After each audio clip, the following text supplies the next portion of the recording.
make America great again.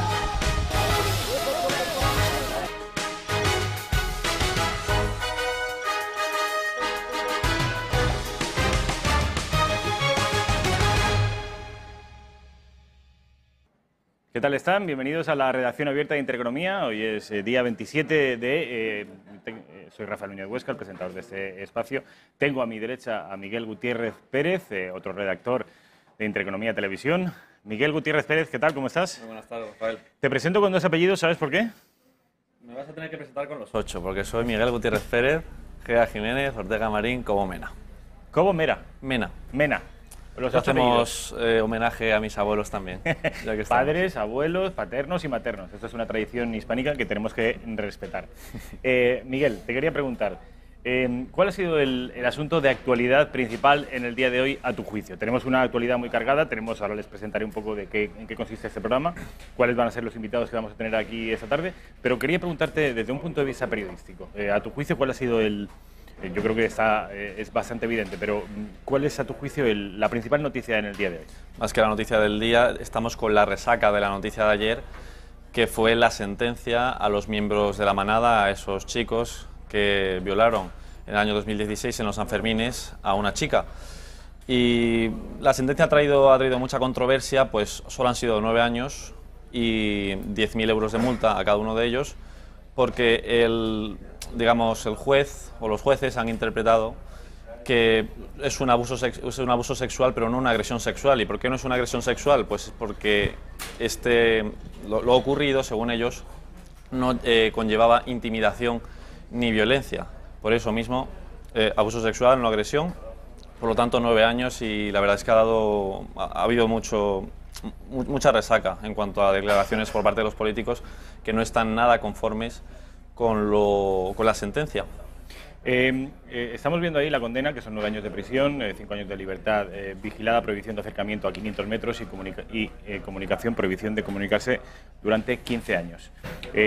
Bueno, parece que la sociedad española está soliviantada con este asunto porque entienden que la condena es muy escasa para el delito que han cometido. ¿Cuál es tu opinión personal, al margen de la información y del punto de vista periodístico, tu opinión personal? Bueno, habría que ver el Código Penal, ¿no?, que contempla, cómo define, ¿no?, lo que es el abuso, lo que es la agresión, y que hubiera algo que fuera la violación, ¿no?, tal cual, y por lo tanto es bastante probable que se tenga que modificar, bueno, en mi punto de vista, que se tenga que modificar el Código Penal para contemplar este tipo de cosas. Una de las razones es porque por lo visto no puso resistencia, pero claro, es que si la pones es que te arriesgas a que además te puedan incluso matar, ¿no?, de una paliza. Entonces, pues... Están los colectivos feministas que incomprensiblemente se han erigido en portavoces y en adalides de este caso, cuando en realidad el bochorno es para con toda la sociedad española, mujeres feministas y no feministas, mujeres, hombres y, en fin, y medio pensionistas.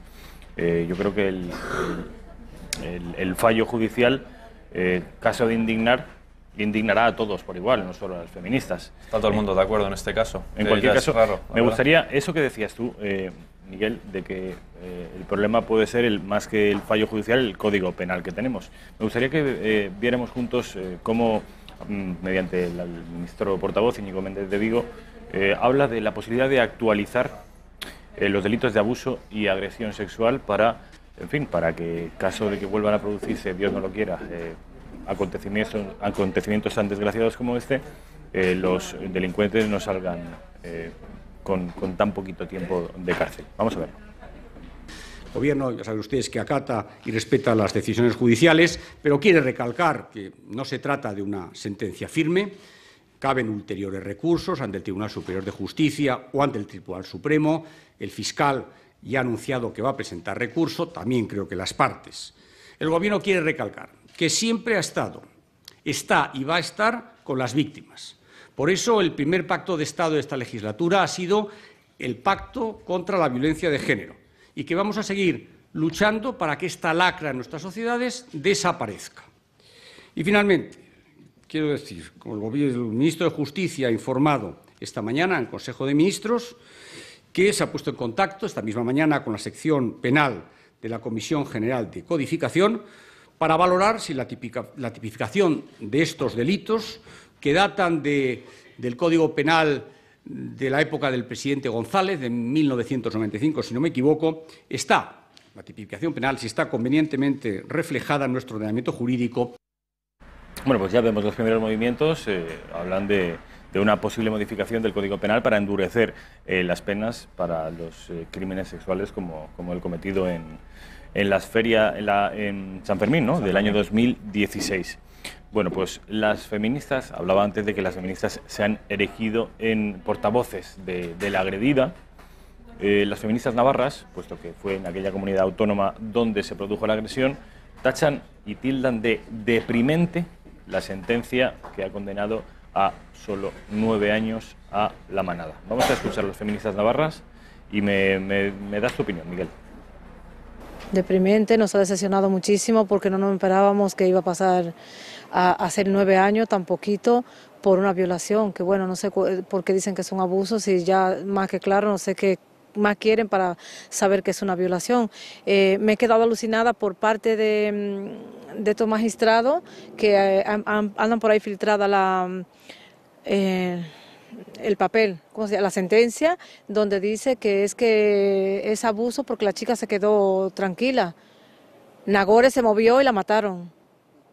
Intentó pedir ayuda y la mataron. Esta chica lo único que se sintió fue bloqueada en ese momento y fue la mejor forma en la que ella pudo salir de allí, de aquellos abusos, de aquellos desgraciados.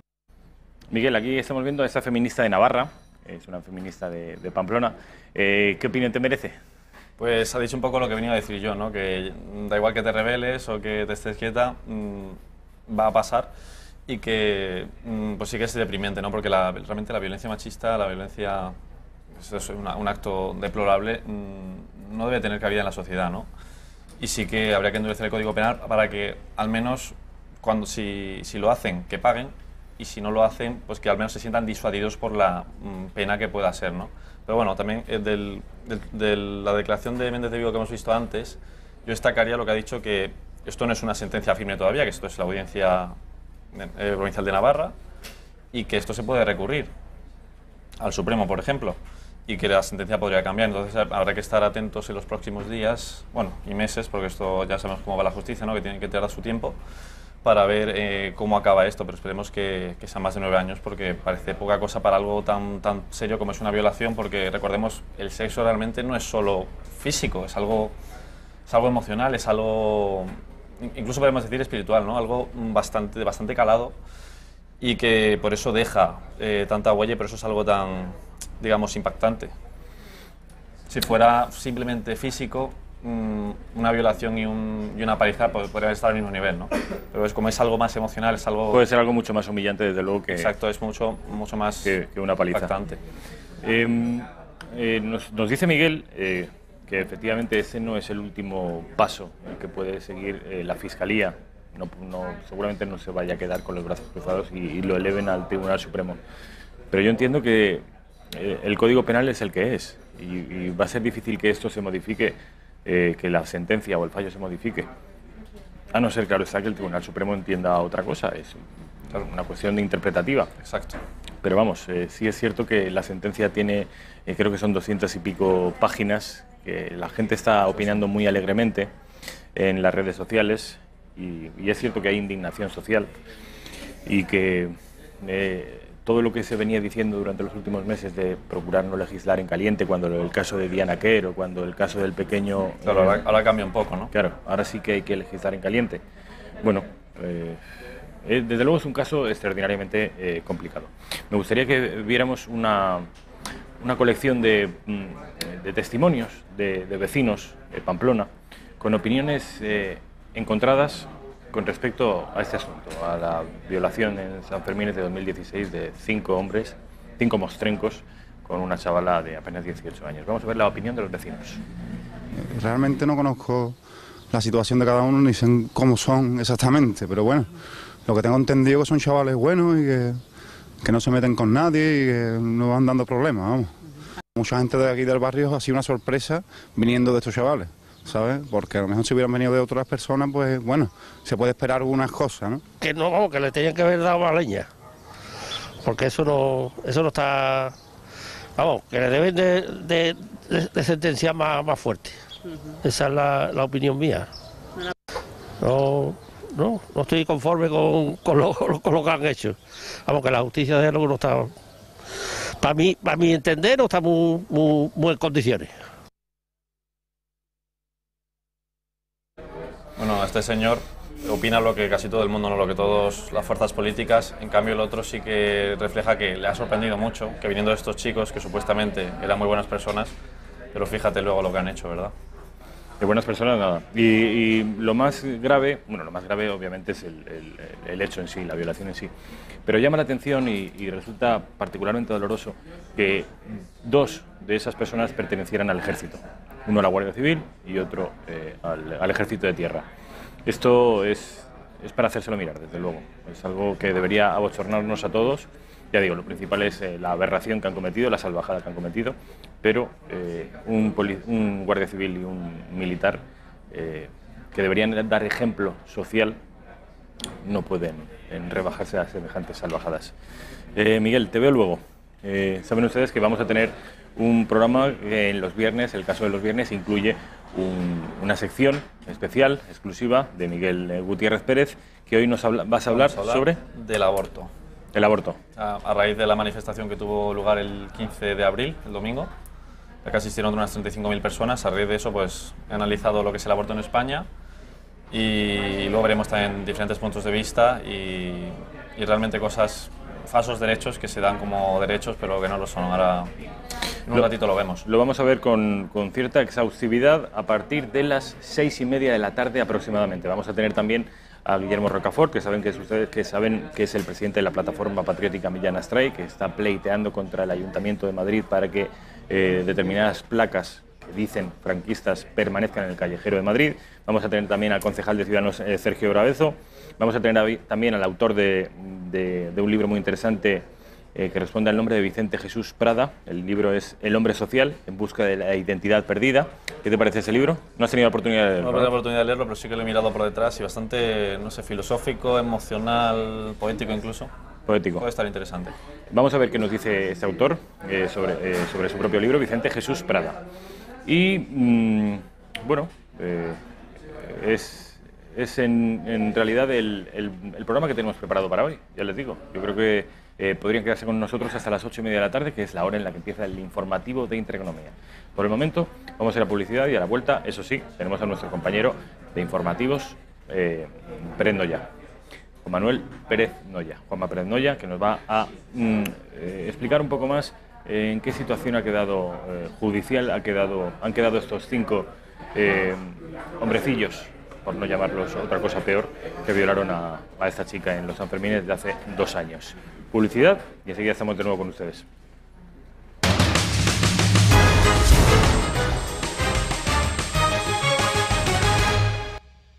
Redacción abierta, Intereconomía, con Juanma Pérez Noya. Juanma, ¿qué tal? ¿Qué tal? Compañero de la redacción de Intereconomía Televisión.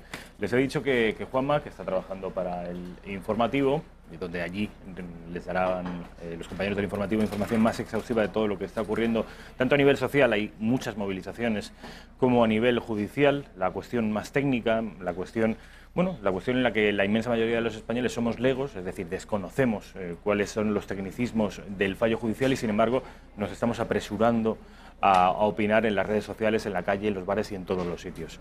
Yo te quería preguntar, Juanma, sobre las cuestiones técnicas jurídicas. Tú obviamente eres periodista como yo, no eres juez ni eres abogado, pero sí habéis llevado tanto al Gato como al informativo gente que sí que controla. Entonces, cuéntanos un poco cuál es tu resumen. ¿Qué han venido diciendo los...? Al final, el resumen de los expertos en la materia que han intervenido con nosotros, como dice Rafa, pues es bastante claro. La redacción de la sentencia es impecable. Otra cosa es el espíritu de la ley, si es el correcto o si no, o si puede haber algún tipo de divergencia a nivel de opinión que la gente considere, pues eso, que no es suficientemente justa, pero más por cómo está redactada la ley a la hora de diferenciar la agresión del abuso. Lo que sí que comentan todos los expertos es eso, que está perfectamente fundamentada, creo que son 367 hojas exactamente la sentencia, su extensión, y sí comentan que bueno, pues que los 3 magistrados que la han redactado han argumentado con bastante suficiencia todas sus decisiones. Luego hay que aclarar que hay 2 votos que coinciden en que Esta chica sufrió abusos sexuales continuados, mientras que otro pedía la libre absolución porque consideraba que simplemente hubo un acto sexual y que no podía afirmarse con suficiente seguridad que lo que había ocurrido eran unos abusos. Conclusión es que la gentuza, porque en realidad haya sido una violación o haya sido un abuso, 5 mostrencos contra una chavala, lo menos malo que se puede decir es que esta gente son gentuza.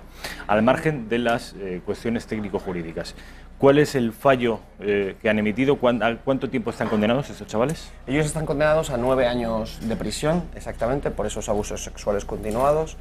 También uno de ellos, concretamente el que es guardia civil de profesión, está condenado por hurto al llevarse el móvil de la agredida o de la abusada, en este caso, para ser más específicos. Al no mediar violencia en el robo se considera un hurto. ¿Qué es lo que ocurre? Que ellos ya han cumplido casi 2 años de prisión preventiva. A partir del 3er año, cuando tú has cumplido 1/3 de tu condena, puede empezar a aplicarse ciertos beneficios penitenciarios, como puede ser que salgas los fines de semana, como puede ser el acercamiento a tu lugar de origen, y a partir de ahí ya, quizás a medio plazo, 4 o 5 años, podrían llegar a obtener el 3er grado. A mí, sinceramente, Rafa, me parece que algo debe cambiar en la ley española para que un acontecimiento así, un ataque así, solo sea penado con 9 años de cárcel, porque es evidente que si lo que se necesita es que una chica en esa situación tenga que defenderse con todas sus fuerzas, y que eso a lo mejor le puede costar, como por desgracia hemos visto otros muchos casos, el de Diana Quer o el de la Faje, la chica que en 2008 la intentaron violar también en unos Sanfermines, se defendió y la mataron. Entonces, algo tiene que cambiar en las leyes. Es noticia de esta tarde, el gobierno ha dicho que va a estudiar el cambio en esta legislación para endurecer y especificar mejor qué es una agresión sexual.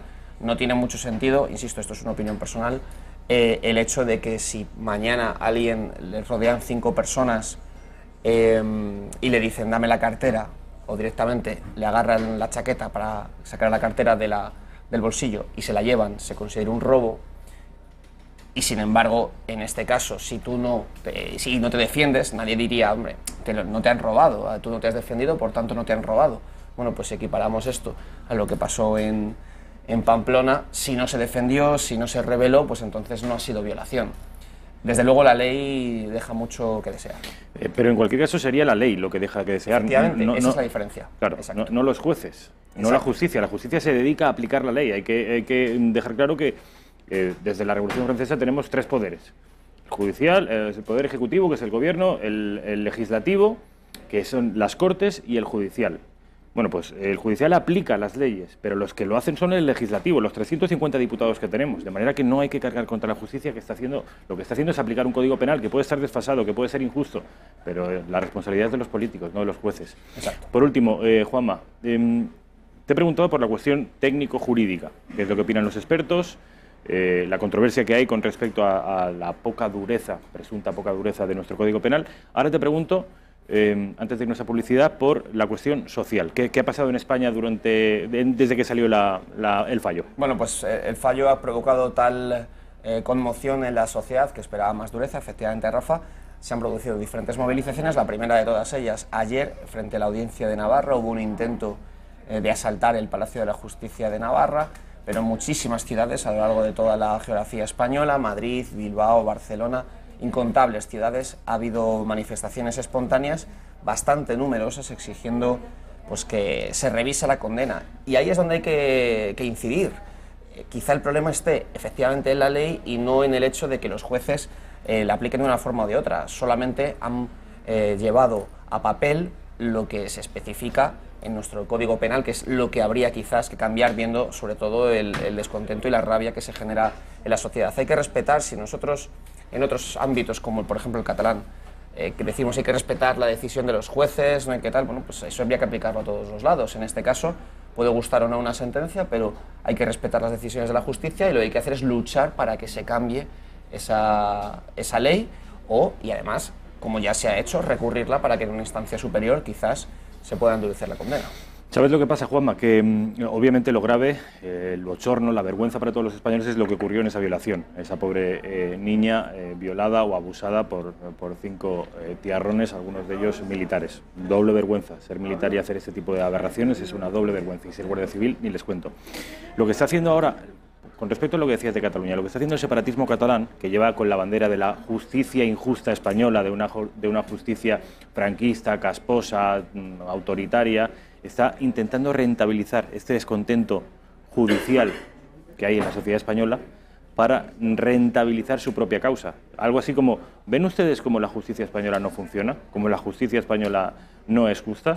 Y ya nos está ocurriendo a nosotros desde hace 4 o 5 meses.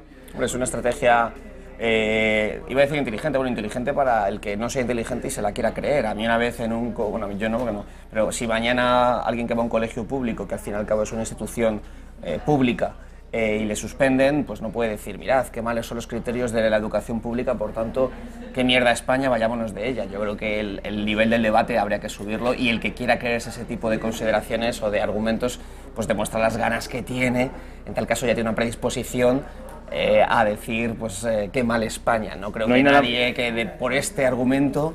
Bueno, ten en cuenta que el debate ya es sentimental, o sea, nada es más fácil de creer que aquello en lo que quieres creer. Y si te está diciendo el separatismo, oiga, ven ustedes que esta pobre chica, la justicia española está defendiendo a los fachas, a los militares, a los guardias civiles, porque además es que coincide que 2 de los 5 eran militares, uno guardia civil y otro del ejército de tierra.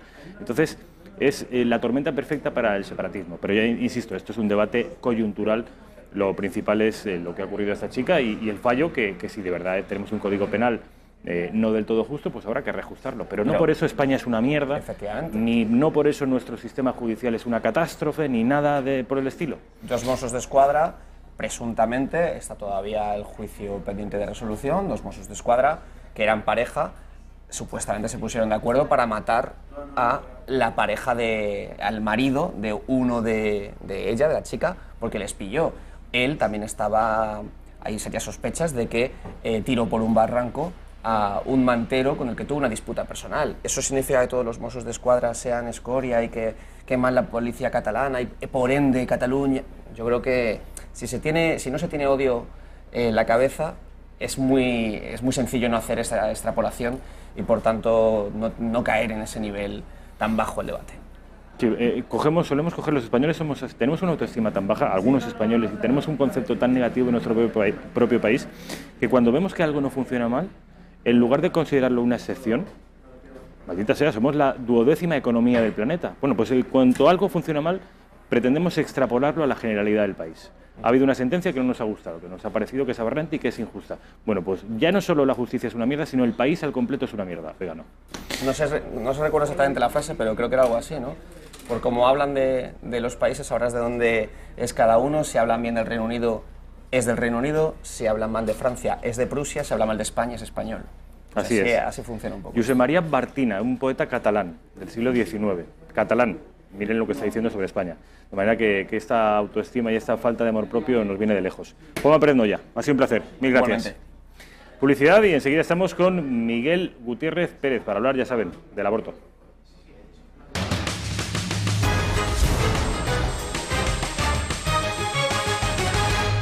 Bienvenidos de nuevo a la redacción abierta de Intereconomía. Está con nosotros Miguel Gutiérrez Pérez. Miguel, ¿qué tal? ¿Cómo estás? Muy buenas, Rafa, aquí de nuevo. Te presento con los 2 apellidos. ¿Sabes por qué, Miguel? Sé por qué, pero ya te iba a contar más apellidos, pero es que ya no me sé más de los que tengo, ya más de los 8 que me sé. Miguel Gutiérrez Pérez. Saben ustedes que los viernes viene Miguel a hablar de un tema, de un asunto con cierta profundidad, con cierta exhaustividad. Es un trabajo que viene preparando durante toda la semana para desarrollarlo durante los próximos 20-25 minutos, en este caso sobre el aborto. Saben ustedes que es uno de los asuntos más peliagudos, más sensibles, más incorrectos. ¿Por dónde empezamos, Miguel? Bueno, vamos a empezar para consensualizar un poco y por qué decidí hablar esta semana del aborto. Y es simplemente porque el domingo 15 de abril hubo una manifestación aquí en Madrid en la que se reunieron 35.000 personas de diversas asociaciones pro vida para, recriminarle al gobierno y al poder legislativo que todavía siguen existiendo leyes como el aborto, leyes que atentan contra el derecho a la vida. Y la verdad es que fue una manifestación, bueno, con mucha gente, en la que muy variopinta, porque había gente mayor, estaban los padres con los hijos, pero sobre todo había muchos jóvenes, porque eran los más numerosos. Y esto es, pues, motivo de esperanza, porque puede que en el futuro ya las siguientes generaciones piensen de otra forma, aunque bueno, todo esto es bastante discutible, y que podamos cambiar. Y a raíz de esto, pues yo quería hablar del aborto un poco, de cómo está el tema en general en Occidente, haciendo especial hincapié en España en cuanto a números y bueno, también en cuanto a consecuencias, porque el aborto... ¿Y en cuanto a legislación no tenemos sale algo? gratis. Sí, totalmente, la tenemos y ahora te la cuento. Yo creo que es muy interesante. En un minuto. Pero antes, como estamos viendo aquí las imágenes de la Marcha por la Vida, se puede ver ahí a gente incluso de Vox que la acompañó. Y ¿Qué día fue esto, dices, Miguel? 15 de abril, domingo. Vamos, hace 2 semanas. Aquí en Madrid, ¿no? Aquí en Madrid.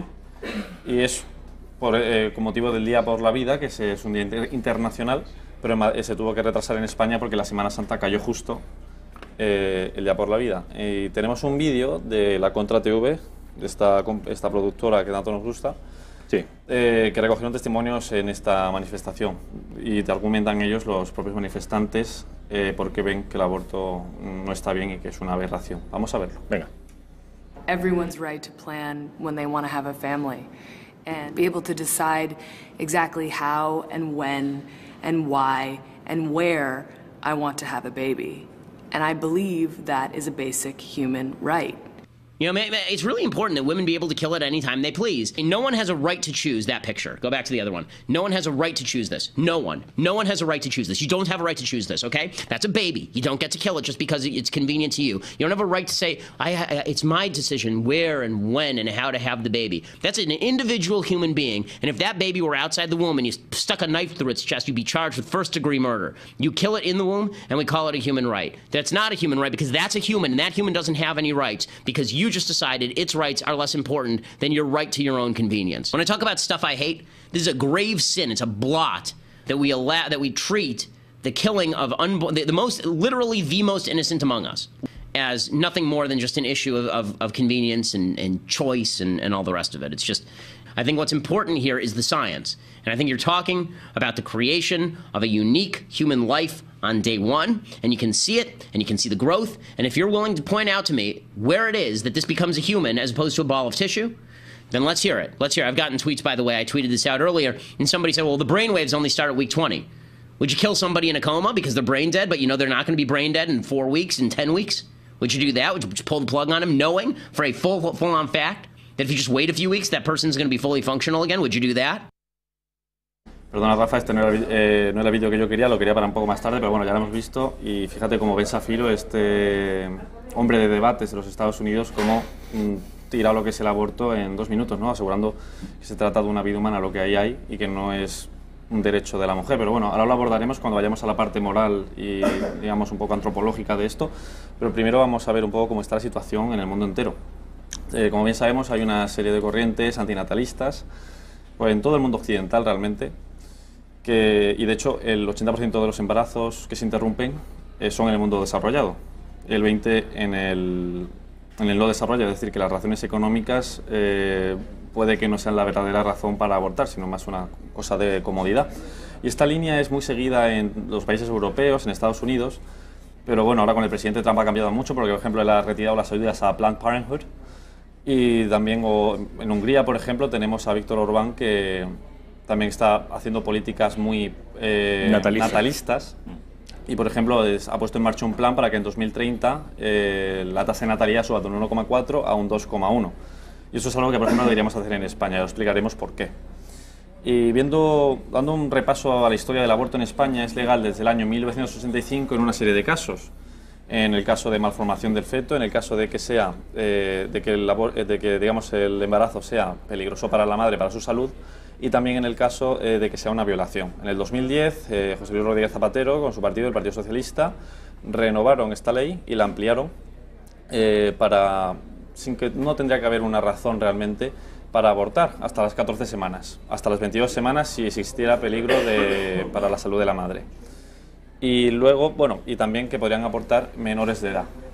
Y con 16 años... Sin el consentimiento de los padres. Efectivamente. Esa es la ley. Y en el 2015 el Partido Popular vino a, bueno, como prometía en su programa electoral, que le iban a derribar esta ley, cosa que no hicieron, sino que la única enmienda, el único cambio que hicieron fue quitar que fuera posible para menores de edad y hacerlo para que a partir de los 18 años, pero no cambiaron nada más, traicionando pues a todos sus votantes, ¿no?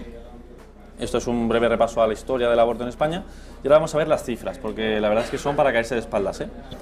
El número de abortos anual en España está entre los 90.000 y 100.000, ¿vale? Y ya en el mundo está entre 40 y 45 millones, es decir, que lo que se aborta en un año son el mismo número de muertes que los caídos en la Segunda Guerra Mundial. En un año. Y la Guerra Mundial duró desde el 39 hasta el 45, 6. Para que veas ahí la cantidad de abortos. Luego, ya haciéndolo, vamos a intentar hacerlo esto un poco más palpable. Estos 90 a 100.000 abortos significa que cada día mueren entre 250 y 300 niños.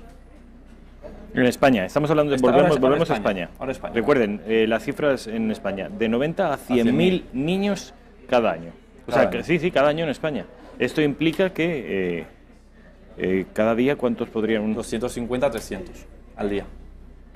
Parece poca... 250, 300 niños abortados cada día en España. 10 de cada 1.000 mujeres entre los 15 y 44 años, que es la edad para quedarse embarazada, abortan. Y una cosa que me ha sorprendido muchísimo es el número de mujeres...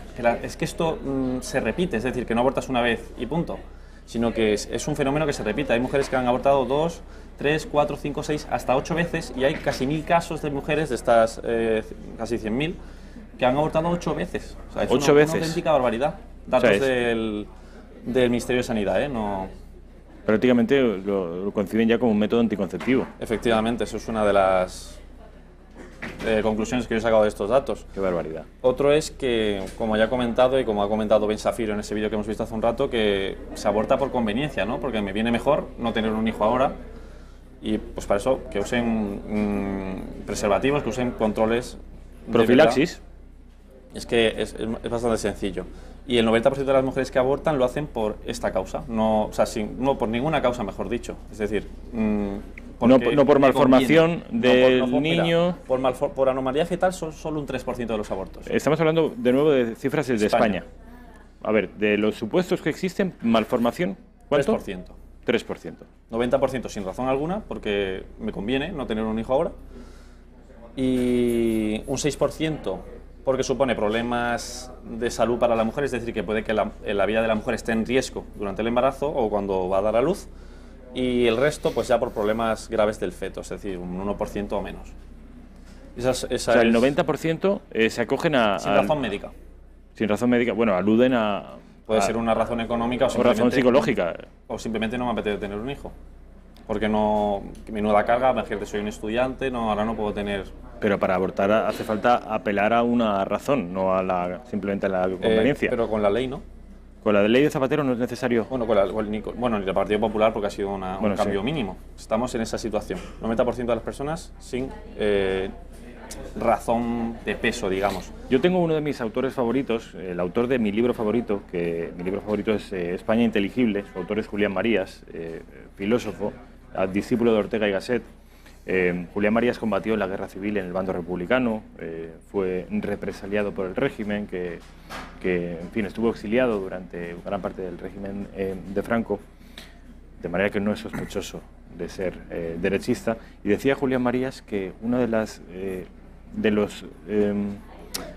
grandes tragedias de la sociedad contemporánea era haber asumido con normalidad la realidad aberrante, decía él, del aborto. He leído esa frase precisamente al preparar a la sección, sí. Y otro dato, el 90% de los niños con síndrome de Down son abortados. En algunos países de Norte de Europa es 100%. Todos. ¿Y sabéis quién hacía esto en el año del 33 al 45? Alguien por el centro de Europa, ¿no? Bueno, por el centro, sí. No sé si también la Rusia de Stalin a lo mejor tiraba por ahí, pero... ¿también? Puede ser, seguramente, porque ellos fueron los primeros en este derecho a decidir, en ponerlo. En el 1921 la Unión Soviética establece este derecho, por lo tanto, estarían en la misma. Pero el que hacía esto para conseguir la raza aria pura, la raza perfecta, Adolf Hitler, y ahora esto es un derecho en una democracia. Muy democráticos esos dos, tanto Stalin, Lenin como Hitler, para que veamos cosas que hacían estos señores que ahora se ven como normales. A mí tampoco me gustaría criminalizar a las personas que abortan, porque yo entiendo que debe suponer un debate moral gigantesco. Sí que rechazo absolutamente todas estas chicas jóvenes que abortan, bueno, hemos visto hasta 8 veces seguidas. Esto sí me parece aberrante, pero el aborto es un...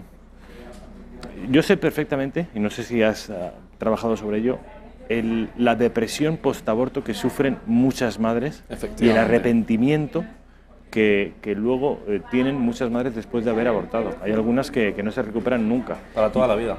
Y hay otras que se reconvierten y se hacen activistas contra el aborto. Hay historias maravillosas, pero en fin, yo me niego a juzgar con displicencia a las personas que abortan, pero sí soy muy contundente en intentar convencer a la sociedad de que esto, en fin, que no está bien. Antes de que nos metamos en esa parte más, digamos, ética y todo esto, vamos a seguir un poco con datos. Y uno de ellos es demográfico, Rafa. Como bien sabes, la tasa de natalidad española está en un 1,33, por lo cual la más baja del mundo. No llegamos de las más bajas de Europa y posiblemente del mundo, no llegamos ni de broma al 2,1 que es necesario para el reemplazo generacional. Por lo tanto, estamos tirando de toda la inmigración para suplir la población. Y esto es un grave problema. El Instituto Nacional de Estadística considera la situación española como un invierno demográfico. ¿Y qué podemos extraer de esto? Mira, en los años 70 la tasa de natalidad española era de 2,80 y ahora estamos en 1,3. Es decir, que hemos caído más de un 50% en no tantos años, ¿no? En 50 años, en 40 años, más de un 50%, para que veas cómo ha cambiado totalmente la forma de pensar. En los años 70, 2,8, o sea, 2,8, prácticamente 3 niños. Una tasa demográfica de natalidad, perdón, muy buena. Y actualmente no llegamos al reemplazo generacional. En España mueren 200 y pico personas más que las que nacen. O sea, estamos demográficamente un país decadente. Y claro, si ya cuentas que cada año estás matando a 100.000 niños, eso te solucionaría, bueno, daríamos positivo. Pero claro, 100.000 niños menos o 90.000 menos, pues ya te hiere demográficamente. O sea, sí, demográficamente, si lo tuviéramos, pues sería un buen activo, digamos, ¿no? Y claro, aquí se han hecho muchas teorías al comparar la demografía europea, occidental, con la demografía, por ejemplo, árabe, que ellos sí que defienden la vida a ultranza. Y es que en unas décadas, si esto sigue así, Europa, por la inmigración, pues va a ser islámica. Porque la población va a cambiar, no vamos a ser los europeos los dueños de Europa más. Fíjate, sí, no, está claro que en Europa y en Occidente particularmente somos las sociedades más demográficamente castigadas. Eso es cierto, que en otras civilizaciones el índice de niños, de hijos por mujer es muchísimo más elevado. Y otro apunte, por la baja natalidad ocurre lo siguiente. Tenemos muy pocos hijos, no llegamos a ese relevo generacional, pero también la esperanza de vida ha crecido mucho en las últimas décadas. Por lo tanto, el sistema de pensiones va camino de quedarse en jaque, porque no va a haber suficientes cotizantes para pagar a tantos pensionistas. Entonces eso es una cosa que sí que lo vemos bastante más cercano y que habría que remediar, pero no tenemos políticas, para empezar, que apoyen a la natalidad, sino al revés, políticas antinatalistas como el aborto, y tampoco tenemos suficientes ayudas a las madres embarazadas para que les dé la valentía suficiente y la confianza suficiente para que estas madres se lancen a serlo, y no por el miedo, porque es el principal factor que hace que las mujeres se echen para atrás y aborten.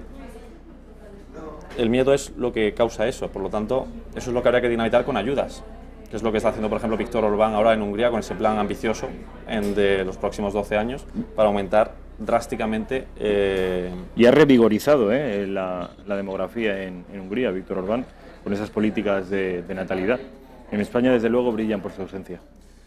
Y si quieres, damos paso, estos son datos, son, digamos, todo totalmente objetivo, pero podemos dar el paso ya a verlo desde un punto de vista moral y ético, antropológico. Venga. ¿Y en qué se escudan los abortistas? Pues en una construcción del lenguaje muy bonita que se llama el derecho a elegir, el derecho a decidir sobre mi propio cuerpo. ¿Qué fallos le ves tú, el derecho a decidir sobre mi propio cuerpo?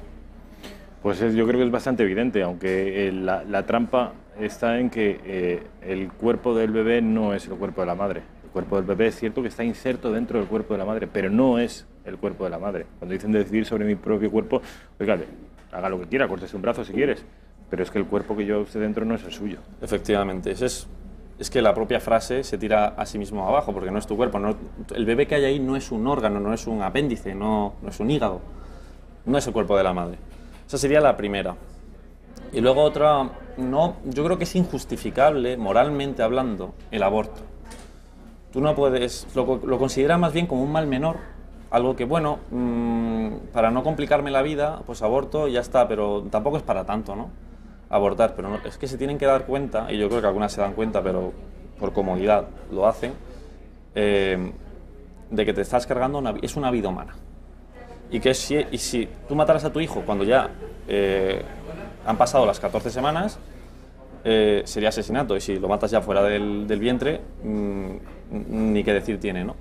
Y fíjate todo el revuelo que se está montando ahora con Alfie Evans, con este chico británico, este niño, este bebé, toda la marcha por la vida que se está generando, ¿no? De dejadlo vivir, no le dejéis morir. Pero en cambio con los niños que todavía no han podido nacer, que son los más vulnerables, que no tienen voz y que son literalmente los más inocentes de la sociedad, pues no les ha dado tiempo a hacer nada malo, son a los primeros que se les descarta. Y ya no hablemos de si tienes anomalías, si el feto viene con anomalías y tal, porque esto es... Esas marchas por la vida a las que te referías, tenemos un vídeo preparado sobre esto, ¿no? Tenemos, bueno, lo hemos puesto ya como imágenes cubriéndonos a nosotros. Vale. Como colas en el argot periodístico. Pero sí. Hemos visto un vídeo de Ben Shapiro, que es este norteamericano, creo que es de origen judío, además, que es muy hábil, dialécticamente es muy hábil. Hemos visto algunas imágenes de la manifestación por la vida. ¿Tenemos algún material más? No sé si tenemos, Raquel, un vídeo de la Contra TV también. Sí, lo tienen. Pues... ¿Encaja? De lo que dijeron, sí, en esta manifestación es el vídeo que quería darle paso al primer lugar. Pero bueno, vamos a verlo, venga. El gobierno y los otros gobiernos anteriores han pagado peaje a esas políticas que están impuestas por grandes poderes económicos y por instituciones internacionales. Ellos, por conseguir migajas de la ONU o de otras instituciones, justifican estas políticas y hacen seguimiento de estas políticas. Muchas veces dicen cosas que a lo mejor no piensan realmente solo por un tema de que así reciben más votos, y en verdad es una tontería, porque si han llegado a tanto poder deberían de cambiar las injusticias de base, que es donde se empieza a mover todo. Una sociedad que se cree verdaderamente democrática y que quiera respetar la dignidad humana se caracteriza por si acoge o no acoge la vida, ¿no? Para mi gusto deberían de promoverse formas que generen más vida y que ayuden a las personas y que sean constructivas, no todo lo contrario. Y eso es lo que hace que una sociedad pueda progresar, es lo que hace que una sociedad de verdad podamos decir que defiende la vida, y es una sociedad que está en por y en favor de la persona. Hay muchas personas que defienden que el aborto es un derecho de la mujer, pero si una mujer nunca hubiera nacido porque la hubieran abortado, no tendría ningún derecho. Que cada uno tiene que ir a la verdad de su corazón y darse cuenta de que las razones que hay para abortar son basadas en el miedo, no en la verdad. La situación parece como que cada vez nos oprime más, pero precisamente por eso creo que hay que desarrollar la capacidad de esperanza a tope. Muy interesante los testimonios de la manifestación del pasado... ¿Qué día de abril? 15 de abril. Muy interesantes estos testimonios y cargados, la mayoría de ellos, todos, por mejor decir, de razón. Ese último manifestante ha dicho que hay esperanza, ¿no? Yo también lo creo, la esclavitud se abolió. Y yo creo que esto es algo similar que podría pasar, ¿no? Que se acabe tirando el aborto porque no es progreso. O sea, como una sociedad que se llama democrática, una sociedad que se llama defensora de los derechos humanos, ¿cómo puede quitar el principal derecho humano, que es el derecho a la vida, del que nacen todos los demás? Porque si no hay derecho a la vida, es que no estamos hablando de nada, ¿no? Y es que la vida humana tiene un inmenso valor. Y estuvo aquí el otro día la presidenta de PACMA hablando de bueno, de los animales y tal, y me pareció muy fuerte que comparara el racismo, por ejemplo, con la defensa de los animales. Porque no, el valor de la Yo vida no se lo humana. recriminé, pero ¿te acuerdas que le pregunté si estaba...? La defensa de la vida humana y la vida animal no son lo mismo, tenemos mucho más potencial y hay que defenderla.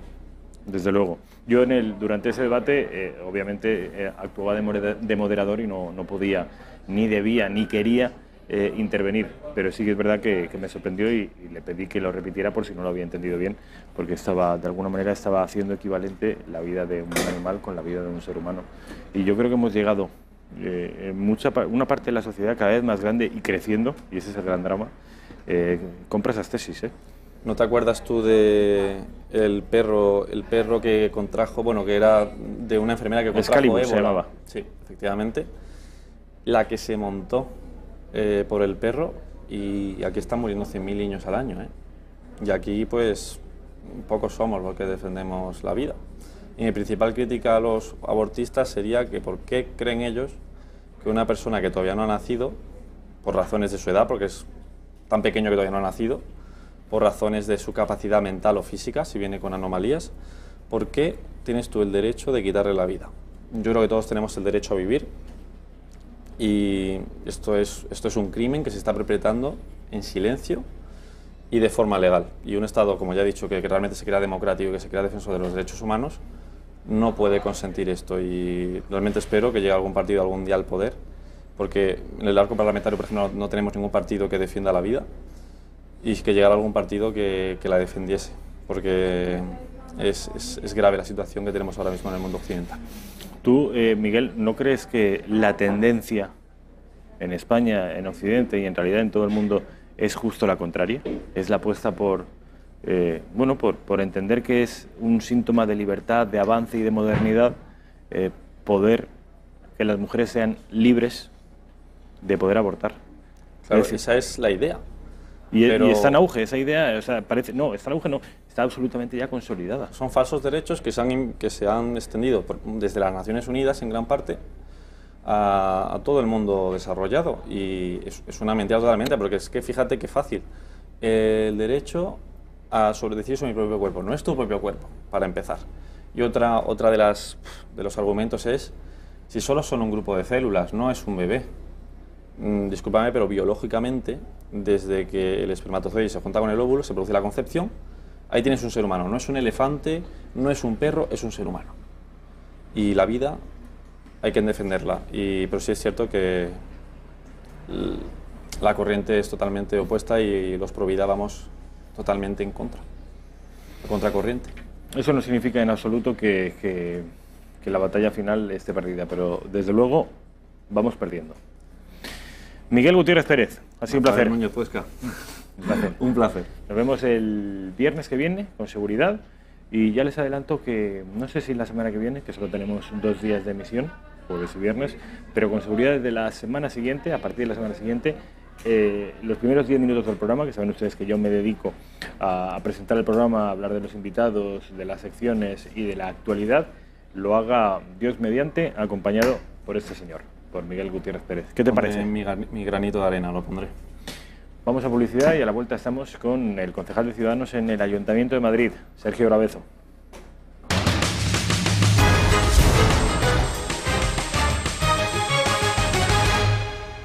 Bueno, pues ya estamos de vuelta en la redacción abierta de Intereconomía. Enseguida estará con todos nosotros Sergio Bravezo, el concejal de Ciudadanos en el Ayuntamiento de Madrid. Mientras tanto, vamos a seguir hablando de la noticia del día. Ya saben ustedes que desde que se conoció la sentencia en la tarde de ayer, la sentencia que condena a 9 años por abuso y no por violación a la autodenominada manada, pues España es un polvorín.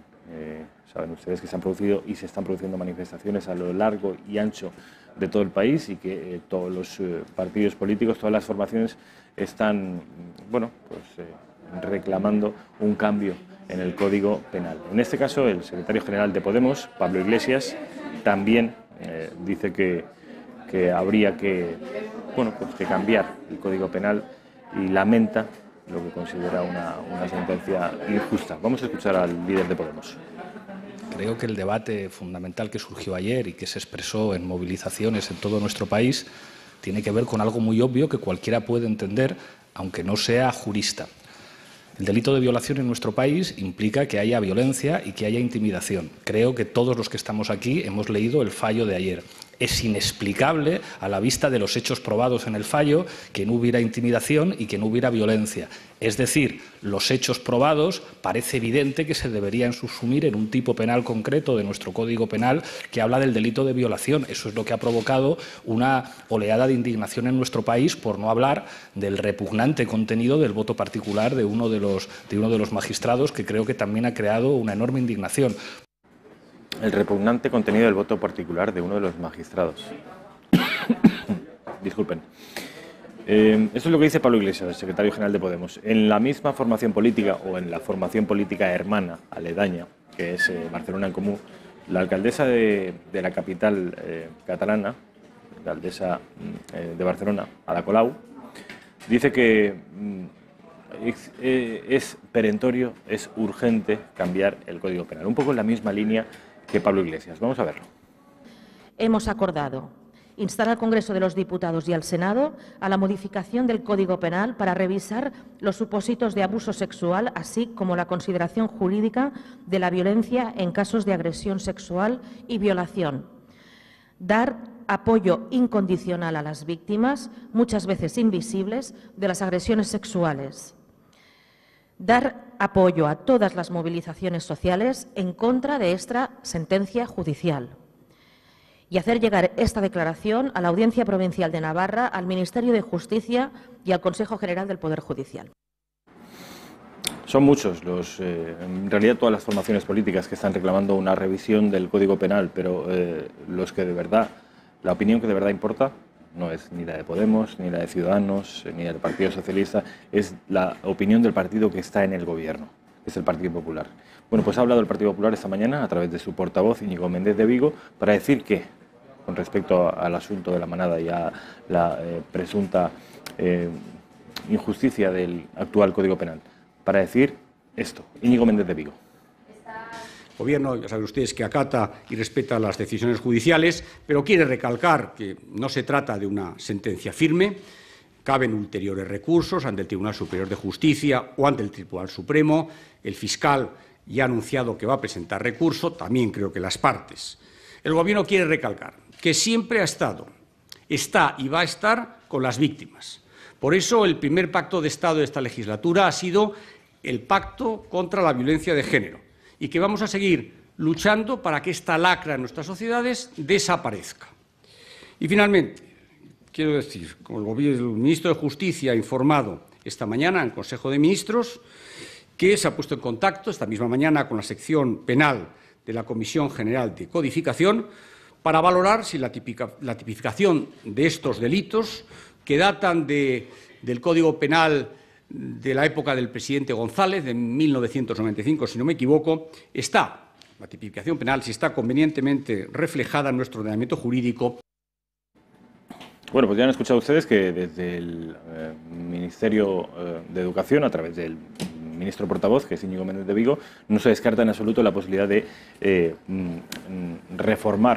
rearticular el Código Penal español para hacerlo más contundente y, sobre todo, para evitar que se vuelva a producir una situación como la que se ha producido. Aunque a tenor de lo que nos ha contado Miguel Gutiérrez Pérez hace unos minutos, esta sentencia es un fallo firme, pero no es definitivo. Es decir, se puede apelar, y de hecho la Fiscalía así lo va a hacer, al Tribunal Supremo para intentar modificar esta sentencia. ¿Será fácil? ¿Será difícil? Eso lo veremos si finalmente hay una apelación, que parece lo más seguro. Decíamos antes, también con Juanma Pérez Noya, que en España, en todas las ciudades de España, han aparecido manifestaciones espontáneas, incluso a los pocos minutos de conocerse la sentencia. Hoy también las hay previstas por todo el país. Me gustaría que vieran las declaraciones de una feminista, de una portavoz de un grupo feminista en Navarra. Saben ustedes que la agresión sexual se produjo en Pamplona, en los Sanfermines, que tacha de deprimente la sentencia de la manada. Vamos a verlo.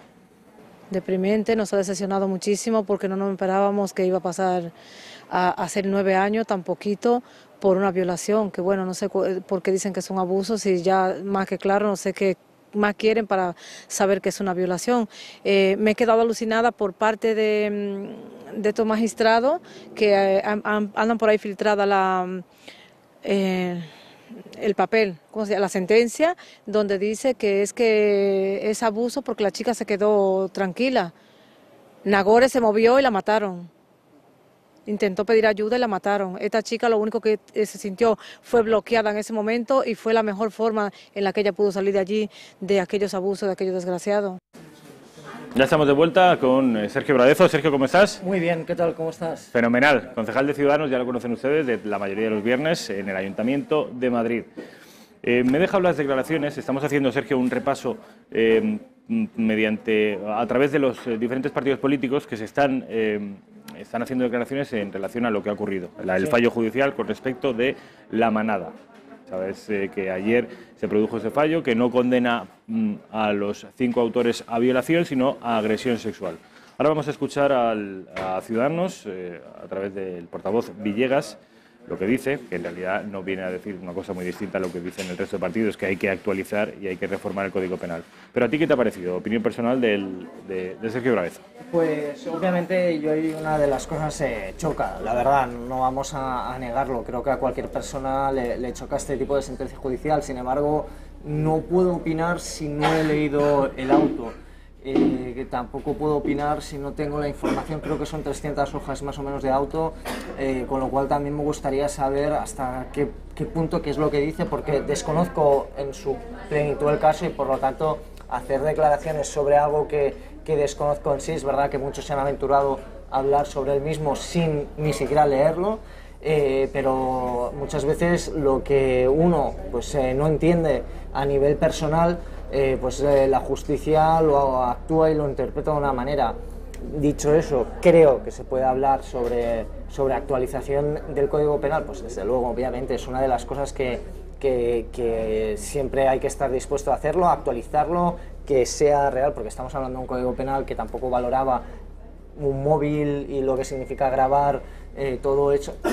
Hay puntos que obviamente pues hay que tener en cuenta. Sin embargo, hombre, obviamente queda un siguiente recurso, una siguiente instancia dentro del Poder Judicial para poder pedir una petición pues de otro tipo de sentencia que se ajuste más a lo que la defensa en este caso quiere.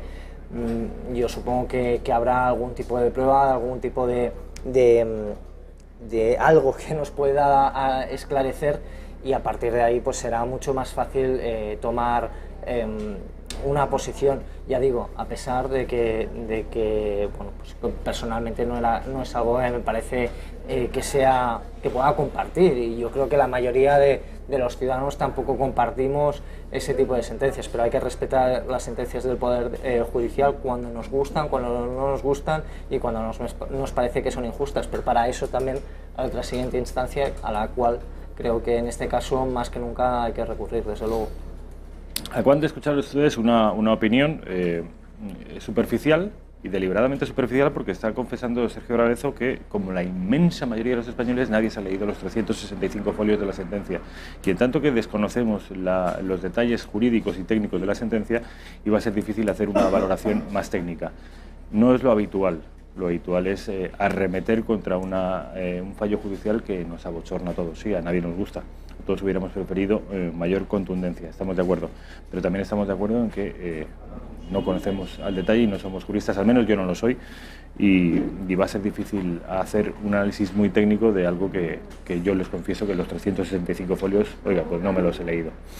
En cualquier caso, sí que está habiendo una oleada de críticas hacia los jueces, hacia el juez particular que apelaba a la absolución, y yo lo que decía antes a los espectadores, Sergio, es que las críticas en cualquier caso deberían producirse hacia el Código Penal, no hacia la justicia española. Sí, evidentemente. Es una de las cosas... Bueno, aquí cuando estamos viendo este tipo de situaciones donde muchos políticos pues lo único que están haciendo ahora es saltar y decir determinadas cosas que fuera del contexto que lo están diciendo ahora, ojo, aplicado a otra situación, a otra sentencia que les sea pues no favorable o desagradable o que no la compartan, podrían decir exactamente lo mismo.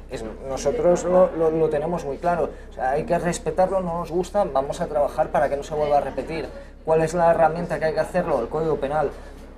hay que actualizarlo desde luego y hay que hacerlo realista para una situación que antes no contemplaba. Como decía, por ejemplo, se hablaba del teléfono móvil, de grabaciones, de grupos de WhatsApp. Hay cosas que evidentemente no contempla un código penal. Que es del 85, por cierto, Sí, es de la época de 85. Felipe González. Es verdad que luego ha tenido diferentes actualizaciones, pero no en esas modificaciones que sean necesarias. Dicho eso, pues obviamente también pues, hoy aquellos que se están quejando de este código penal resulta que estaban en contra de la prisión permanente revisable. Entonces, ¿cómo puede ser que yo me queje? Reclamemos más laxitud en algunas sentencias y más dureza en otras. Claro, entonces no sirve, o sea, no puede ser así. La ley es igual para todos y sea tu amigo, tu enemigo o quien sea, y entonces es algo que hay que tener muy en cuenta y es algo que hay que valorar. Ojo, al igual que también quiero recordar la gente que estaba hablando de no se puede legislar en caliente y ahora sí se puede legislar en caliente. Recordemos que hemos tenido este debate. Si no sabemos lo que estamos haciendo o diciendo, pues me parece preocupante en ese sentido.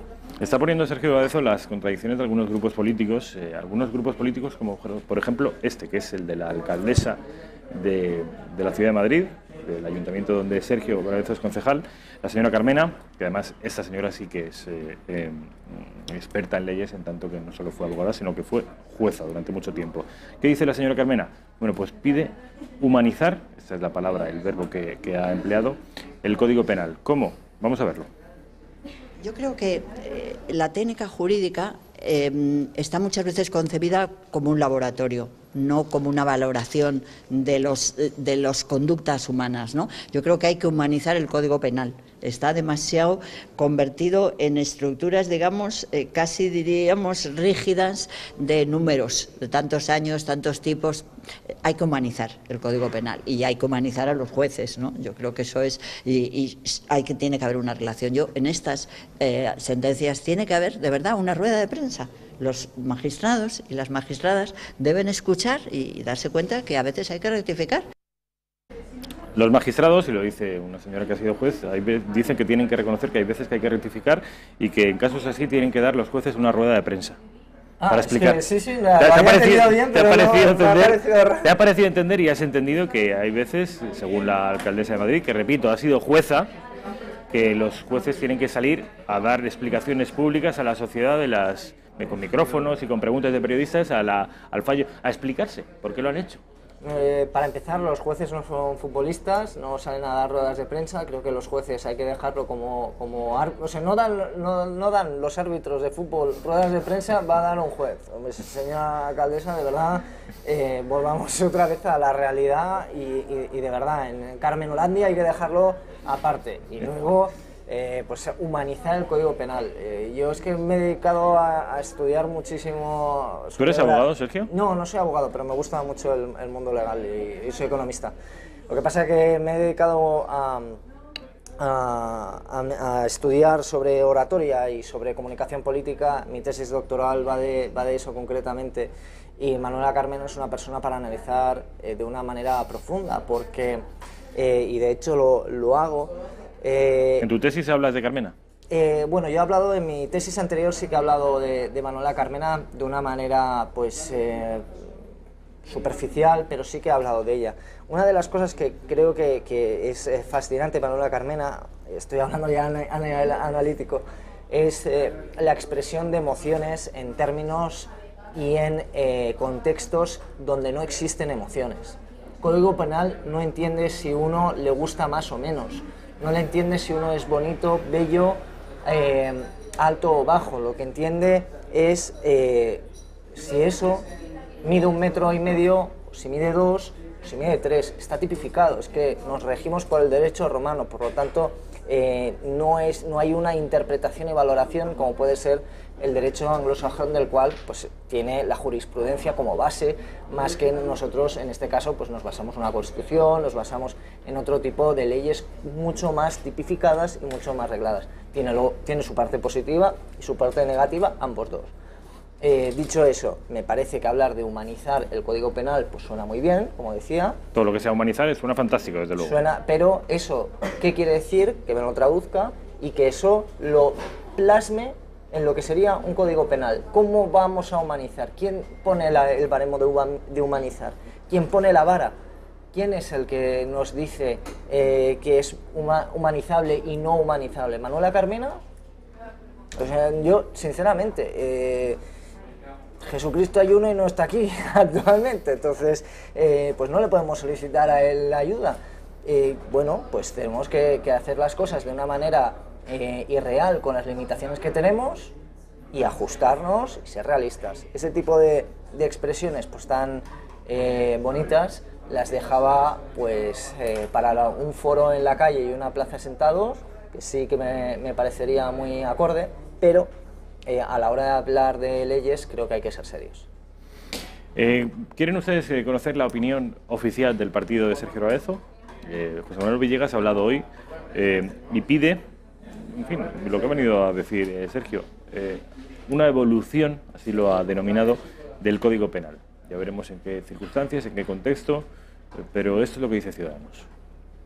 Como padre, sobre todo los que tenemos hijas, pues nos es difícil asumir resoluciones como la que se produce ayer, pero al final hay que confiar en el Estado de Derecho. Es una sentencia en primera instancia que es recurrible y que por tanto vamos a ver cómo acaba el procedimiento. Y yo soy partidario de dos cosas, efectivamente, de no legislar en caliente, de no legislar por un caso concreto, pero también somos partidarios de que el Código Penal, como el resto de leyes, tienen que ir evolucionando y que la sociedad tenemos que ir viendo cómo mejoramos todas nuestras leyes y también el Código Penal para ser capaces de defendernos ante determinadas actuaciones o ante determinadas agresiones. Pues mira, una de las cosas que puedo decir es que no había visto ni las declaraciones de Villegas, porque esto esta mañana en una comisión de investigación de víctimas. Pues macho, lo has clavado, ¿eh? O sea no, pero es que, a ver, es que me parece, sinceramente, es que me parece lógico, es que me parece coherente. Claro que a uno le apetece ir y decir esto es horrible porque lo es, esto no se puede hacer, vamos a modificarlo todo, vamos a llamar a las masas, vamos a movilizar a todo. Claro que la justicia es una mierda, España es una mierda, todo es una catástrofe. Claro que da ganas, claro que obviamente, pero también hay que ser realistas. Y ojo, también el Código Penal, cuando hoy no nos ha gustado, también hay en otras veces que sí nos ha gustado. Hay a veces que ha protegido a gente a la cual se le atacaba de una manera injustificada y se había hecho algún juicio público. Todos recordamos diferentes casos, desgraciadamente cada pocos años sucede que hay un juicio público sobre una situación pues rocambolesca o que llega a los medios de una manera muy potente y que luego se demuestra que esa persona era completamente inocente, pero bueno, como tenía cara de malvada, pues la culpamos todos y hemos caído. Claro, es que evidentemente la ley está para eso, para proteger a aquellos que no lo son. En este caso, pues hay que leerse primero el auto, ver si las modificaciones en el Código Penal son necesarias y bueno, también saber que hay otro recurso que creo que obviamente se admitirá a trámite y prosperará para que vaya a la siguiente instancia. Bueno, esa es la opinión de Ciudadanos, que hay veces que a Ciudadanos se le critica por ponerse de perfil en según qué asuntos. Bueno, en este caso, al menos en este caso, no creo que sea así, porque lo suyo sería meterse dentro de la corriente que pide sangre, que pide una modificación inmediata, que abunda en el bochorno de la sentencia, de la injusticia. Pero pues en este caso, al menos Ciudadanos está reclamando sosiego, tranquilidad y abordarlo desde el tecnicismo y la técnica jurídica, no desde el apasionamiento. Esto no quiere decir en absoluto que no te sientas abochornado por el fallo. Sí, Esto es obvio. Muy duro, muy duro. Vamos a cambiar de tercio. También tiene que ver con vosotros y tiene que ver con Madrid. En este caso no el ayuntamiento, sino la comunidad. No hemos hablado desde que Cristina Cifuentes ha dimitido, los motivos por los que ha dimitido y el panorama que se abre ahora. Cuéntanos, Sergio, ¿qué te parece a ti todo lo que ha ocurrido? Pues varias cosas. Para mí hay varios puntos que sí que me parece que son bastante feos de lo que ha pasado últimamente. Yo lo dije en la anterior vez que estuve aquí, no sé cuándo fue exactamente, pero recuerdo que estuvimos hablando sobre el caso Cifuentes y el máster. Sobre el currículum y su falsedad en el currículum, pues obviamente es algo que está mal, que no es positivo, que no es algo que sea ejemplarizante. Sin embargo, creo que lo importante de todo este caso ha sido la falsificación de documento público, pues una trama que en principio parece que hay entre gobierno o Partido Popular, no lo sé, desconozco, digo presuntamente con la universidad a cambio de que se hacían estos másters y se daban. Creo que eso es lo importante. Y salió un caso de un robo de una persona en un momento determinado. Creo que eso pertenece al ámbito personal. Creo que un acto del 2011 creo que no tiene por qué salir hoy, y además si estamos hablando de una manera personal, es verdad que Cristina Cifuentes ha desmentido que sufriera en ese momento de cleptomanía. Sin embargo, para mí me parece, desconociendo si es cleptómana o no, pero una persona cuando niega un hecho y una situación o una enfermedad suele ser que la padece. Ejemplo que doy, una persona que es alcohólica niega el alcoholismo y sabe o cree que puede parar en cualquier momento. Con la cleptomanía sucede exactamente lo mismo, cree que puede parar en cualquier momento. Digo eso y es un capote aquí a Cristina Cifuentes en mi modo de verlo, porque una persona que es vicepresidenta de la Asamblea, hombre, algunas perrillas a final de mes yo creo que le caen. Por 40 euros no va a arriesgar su carrera política. En mi modo de verlo, puede ser que sea una cara dura y se lo llevara y punto, que también existe esa posibilidad, pero no me lo parece porque es que estamos hablando de un tema, pues bueno, menor, mal hecho, pero menor. Creo que hay otros, el caso de los ERE me preocupa muchísimo más, la Gürtel me preocupa muchísimo más, la Gürtel valenciana me preocupa muchísimo más. Eso sí que me parece que son casos que tienen una trascendencia muy importante. Este es un tema personal y creo que, bueno, Cristina Cifuentes estaba muy tocada personalmente con todo lo sucedido, lo entiendo, y ha decidido apartarse para dejar de sufrir ella y sobre todo, y estoy seguro que le ha pasado su entorno, porque es lo que más te duele. En política tú estás, no te digo que tú estás blindado a todo esto, pero bueno, no te importa recibir, tú te expones y estás para ello. Es tu trabajo y va en el sueldo, ¿no? Sí, pero tu familia, tus amigos, tus allegados no. Eso es lo que más duele, la verdad. ¿Has leído, Sergio, supongo que sí, aunque si has estado esta mañana en una comisión de investigación, una encuesta del diario El País sobre la Comunidad de Madrid y la estimación de voto que se va a dar a partir de ahora? Pues mira, soy sincero que me ha sucedido. He llegado a la comisión de investigación, teníamos junta de portavoces a 8:45 de la mañana. Me han hablado sobre esta encuesta, he dicho, no he visto nada. Hemos entrado a la junta de portavoces, además que me lo ha dicho una persona del PP. No he podido ver nada, sé que eran datos muy buenos en la Comunidad de Madrid, eso sí que muy lo sé. buenos para el PP, no, para vosotros. No, para nosotros, para Ciudadanos, y no tan favorables para el Partido Popular. Pero bueno, como todo, yo siempre digo que sí, que me alegra el tipo de encuestas que puedan salir y que sean beneficiosas, pero no creo que sean...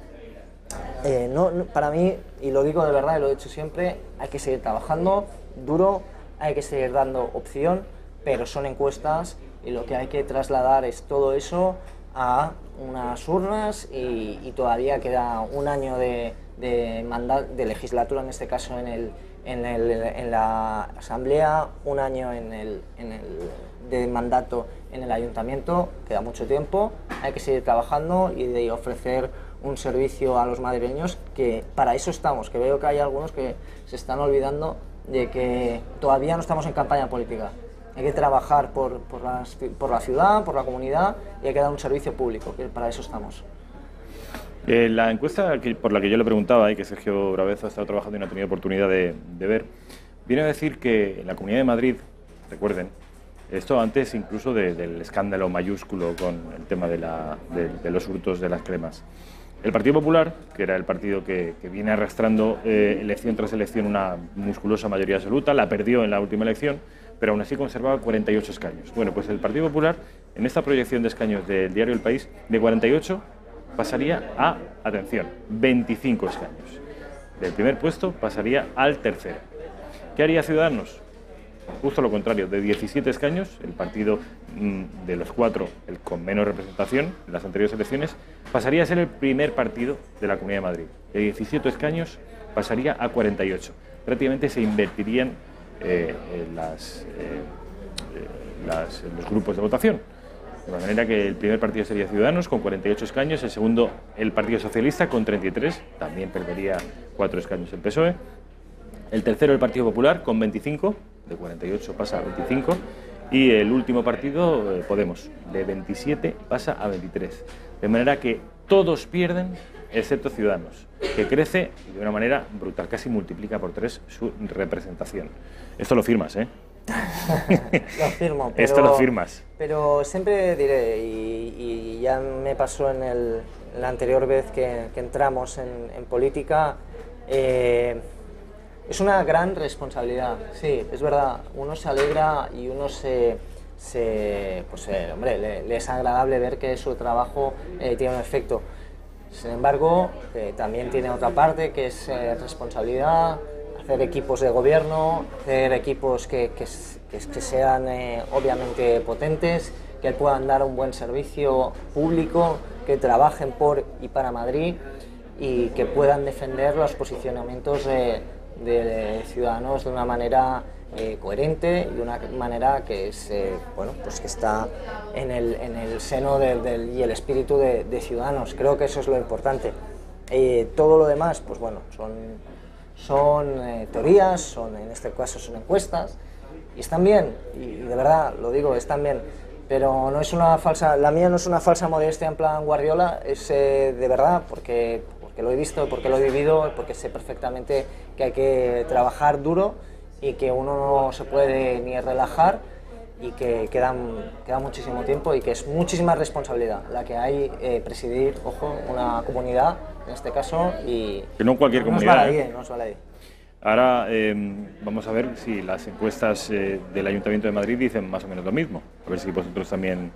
Sí, hombre, a ver, yo creo que tenemos un proyecto más sólido. Es verdad que los demás equipos, porque sí que pues ha perdido cada uno de sus portavoces.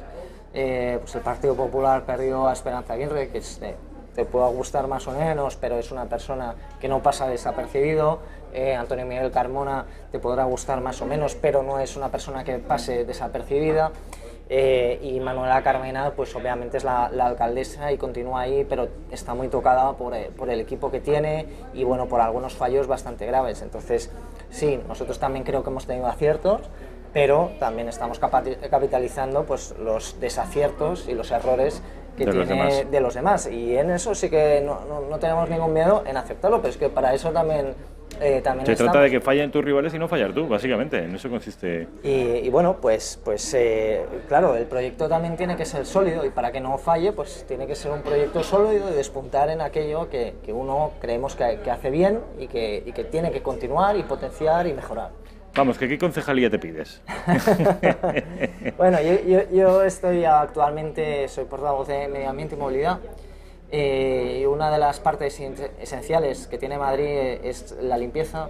Medio ambiente tiene incluida la limpieza y creo que talón de Aquiles del actual gobierno.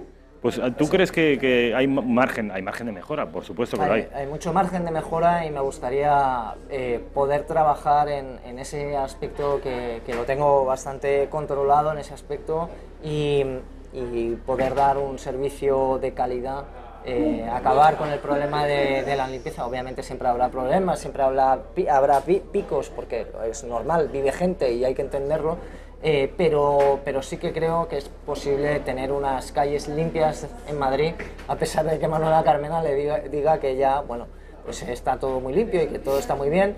Bueno, se está acogiendo a que últimamente en Madrid no para de llover, es verdad que ahora ha salido el sol, pero no podemos acogernos al dios lluvias para poder limpiar las calles.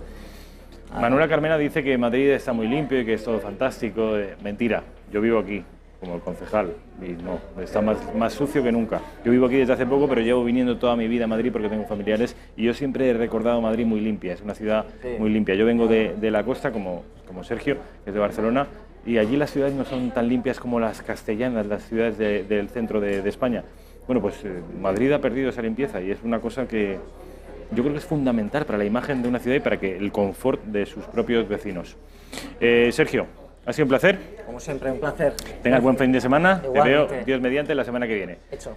Vamos a publicidad y a la vuelta estamos con Vicente Jesús Prada, el autor del libro El hombre social en la búsqueda de la identidad perdida. Un libro muy interesante que nos va a desentrañar su propio autor. Nada, un minuto.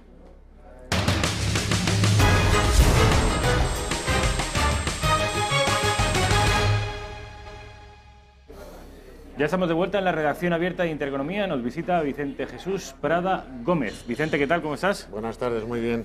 Gracias por esta invitación y encantado de estar aquí compartiendo este rato con vosotros. Gracias a ti por hacernos llegar El hombre social, es el libro del que les llevaba hablando desde primera hora de esta tarde, desde las 6 que empezamos el programa. El hombre social en busca de la identidad perdida. Lo voy a dejar aquí para que la cámara 3 pueda cogerlo. Ediciones Amaniel. El hombre social... es un libro, un librito pequeño, tendrá 100 y pico páginas y es un libro de ficción, es un ensayo. Ahora hablaremos del libro, pero primero, Vicente, me gustaría que habláramos un poco de él. Este es el primer libro que escribes, tú no eres escritor, no eres periodista, eres empresario. Efectivamente. Cuéntanos un poquito de tu vida. Bueno, yo tengo publicado un libro de poesía, escribo también poesía. Ese libro está publicado en otra editorial de hace varios años, en el año 2009, en la editorial Grupo Cero, y sí que es verdad que es mi primer libro de prosa. Me animo con la prosa y lo que hago es pues un ensayo y que, como quiere decir la palabra, es un probar y poner de manifiesto una serie de pensamientos que, a mi humilde entender, había que recuperar en estos tiempos vamos a decir, tan efímeros. Es la dictadura del efímero lo que estamos viviendo ahora mismo, y recuperar esos pensamientos que siempre han estado en la mente del hombre con un trasfondo.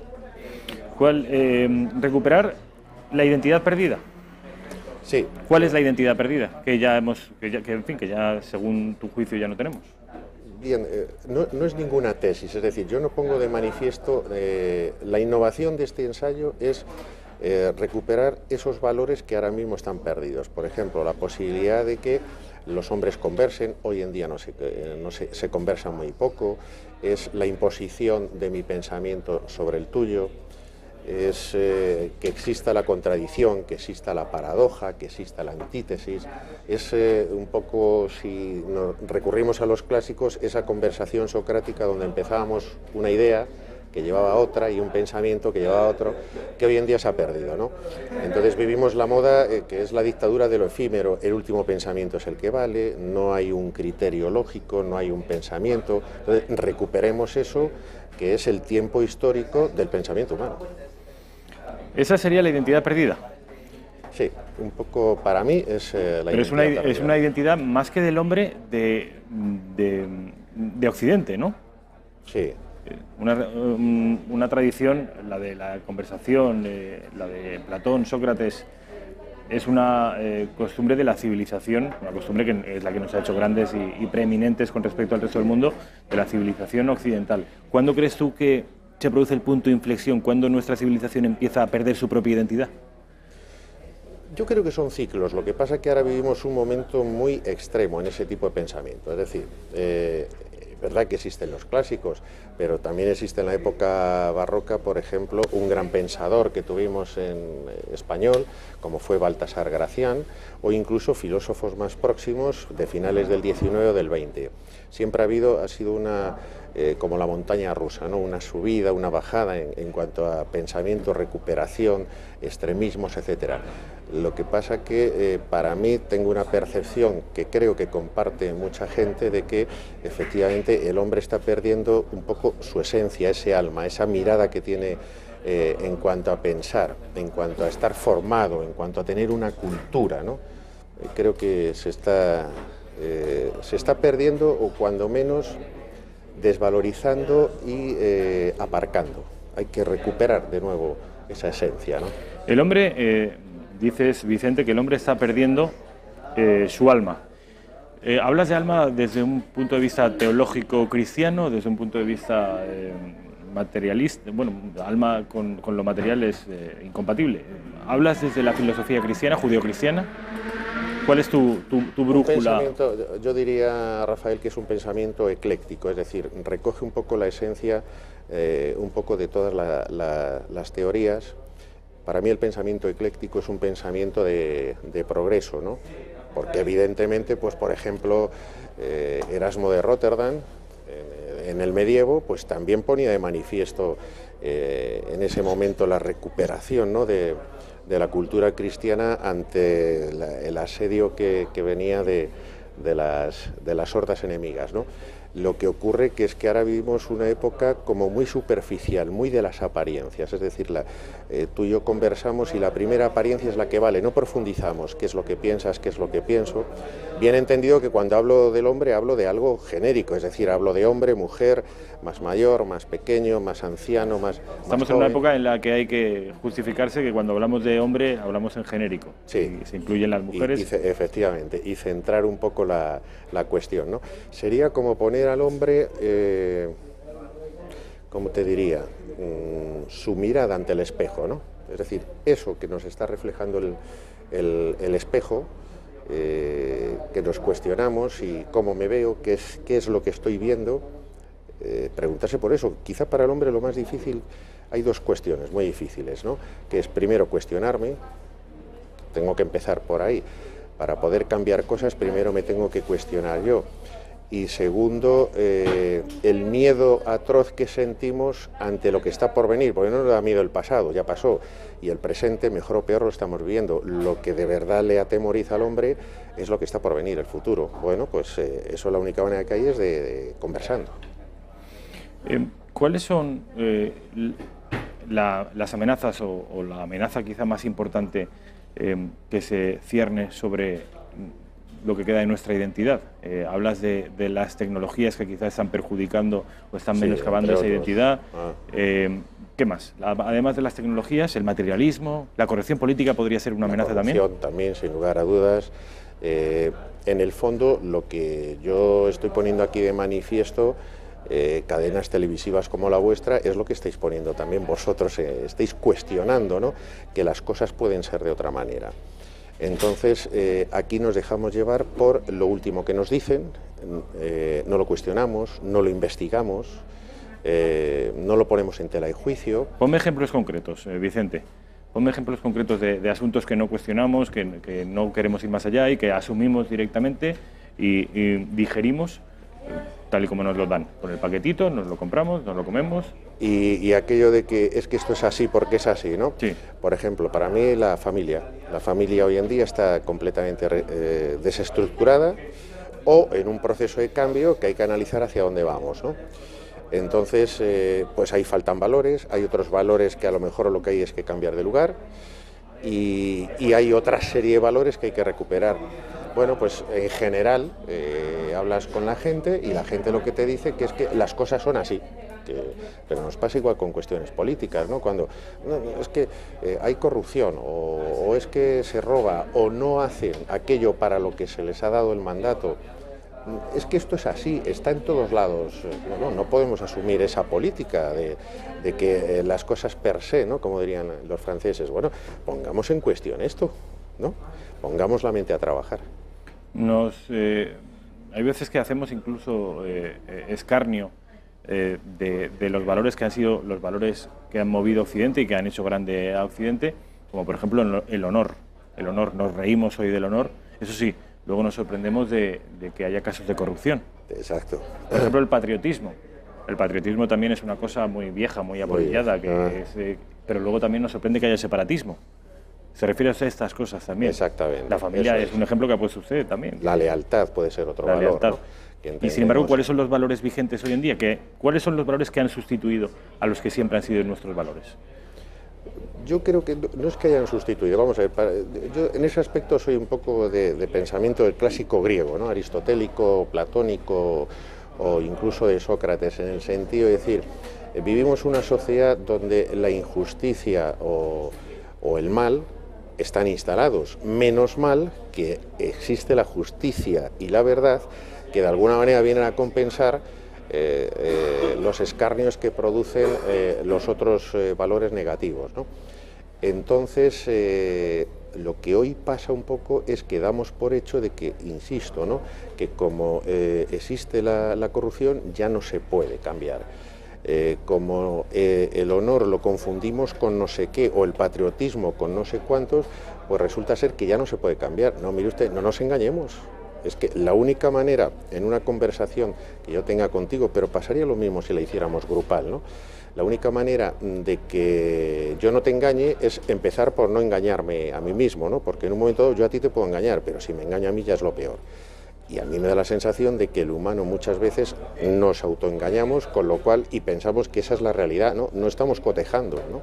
Además, la realidad lo que hace siempre es cancelar supuestos.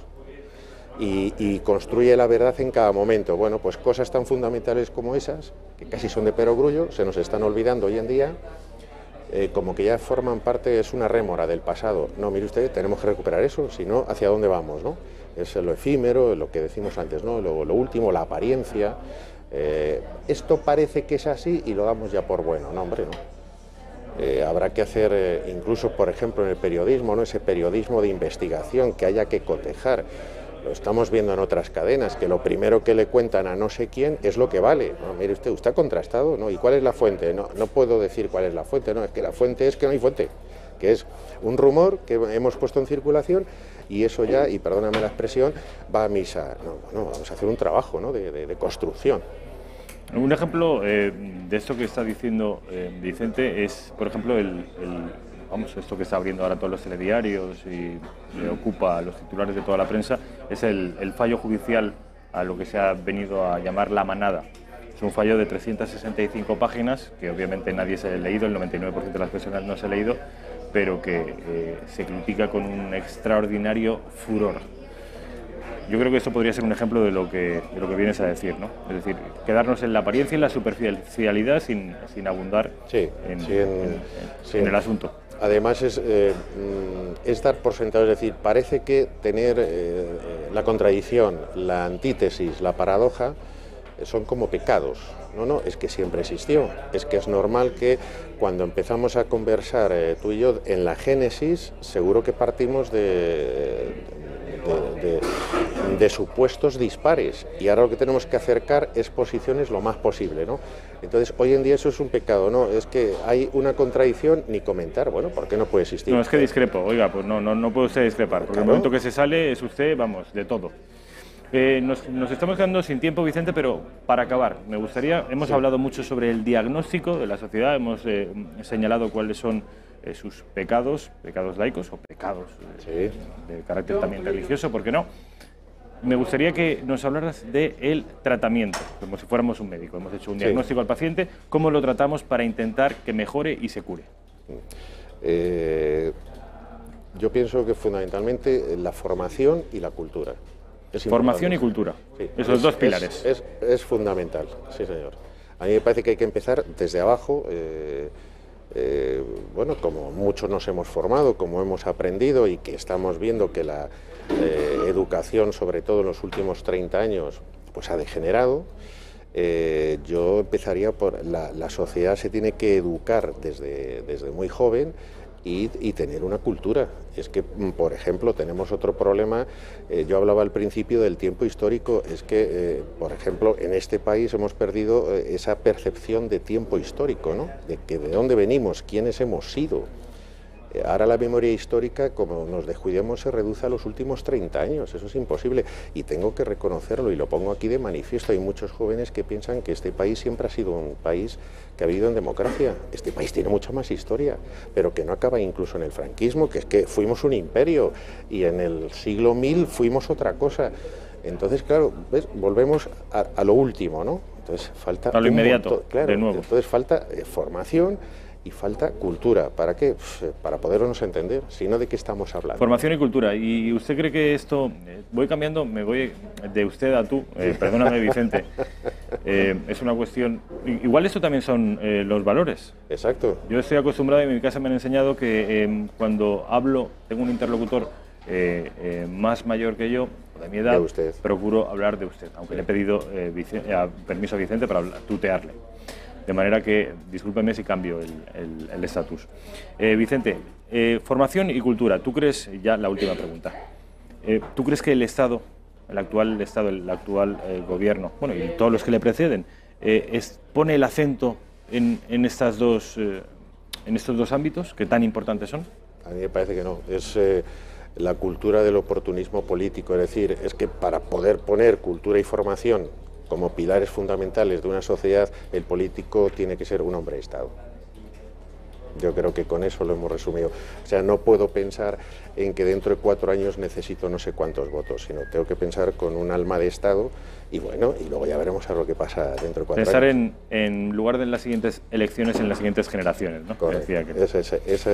Esa sería un poco la Hacen idea. falta hombres de Estado que piensen en la formación y en la cultura para recuperar esa identidad perdida de la que habla Vicente Jesús Prada Gómez. El hombre social, en busca de la identidad perdida, ediciones Amaniel. Ya saben ustedes, este ensayito que hace un diagnóstico del hombre contemporáneo, del hombre moderno y las carencias y esa identidad que vamos perdiendo, pero que mediante ese tratamiento médico que podemos aplicar, la formación y la cultura, se podría revertir ese proceso. Vicente, ha sido un placer tenerte aquí. Muchas gracias por venir. Estar con vosotros. Vamos a publicidad y enseguida estamos con Guillermo Rocafort de la Fundación Millán Astray para hablar de la memoria histórica, que por aquí también ha salido algo de manera tangencial, lo hemos abordado.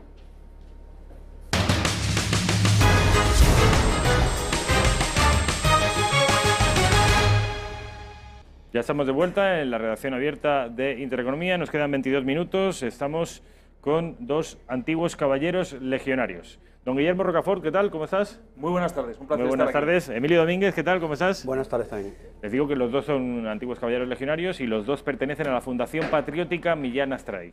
¿Ya puedes enseñar un poco la camiseta? Pues sí, efectivamente. Yo pertenezco al sector más gamberro, el sector más serio, pero bueno, estamos perfectamente coordinados. Yo voy con la camiseta que además nos las quitan de las manos, porque la verdad es que no sé qué pasa en España, que se ha puesto de moda Millán Astray, como todo lo bueno, ¿no? Y además en primavera todavía más. Yo lo que esperaba es que me trajerais un presente en forma de camiseta, no sé a qué esperáis.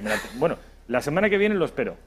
Sí, por supuesto, cuenta con ello. Vamos, nosotros tenemos todo un tema de merchandising, porque ahora mismo, como estamos de moda, gracias a la alcaldesa, pues al final la gente reacciona resistiendo, ¿no? Entonces tenemos pulseras, tenemos gafas, tenemos tazas de café para desayunar con el general Millán Astray, tenemos pegatinas, vamos, nos las quitan de las manos. Algunos se iba a asustar si tuviera que desayunar con el general Millán Astray, ¿eh?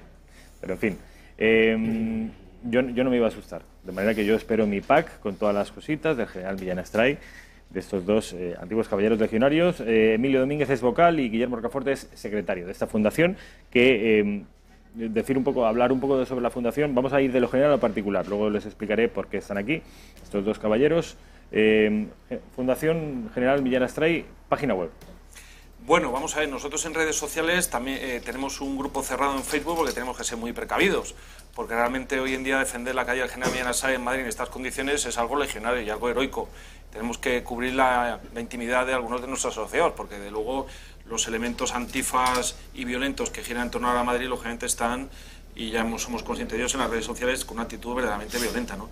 Entonces tenemos un grupo cerrado, lógicamente, para aquellas personas que quieran incorporarse, se les incorporan, pero tenemos que pasar filtros de seguridad, porque hoy en día, lamentablemente, en España, en concreto en Madrid, pues la calle está tomada por los violentos de la extrema izquierda, entonces tenemos que tomar nuestras precauciones. Sinceramente, así lo digo, me gustaría que fuera una página web donde pudiéramos anunciar todo tipo de actos, pero claro, cualquier cosa que hacemos, como por ejemplo la retirada de alimentos en Vallecas, pues lógicamente sufrimos intentos con actos de agresión, ¿no?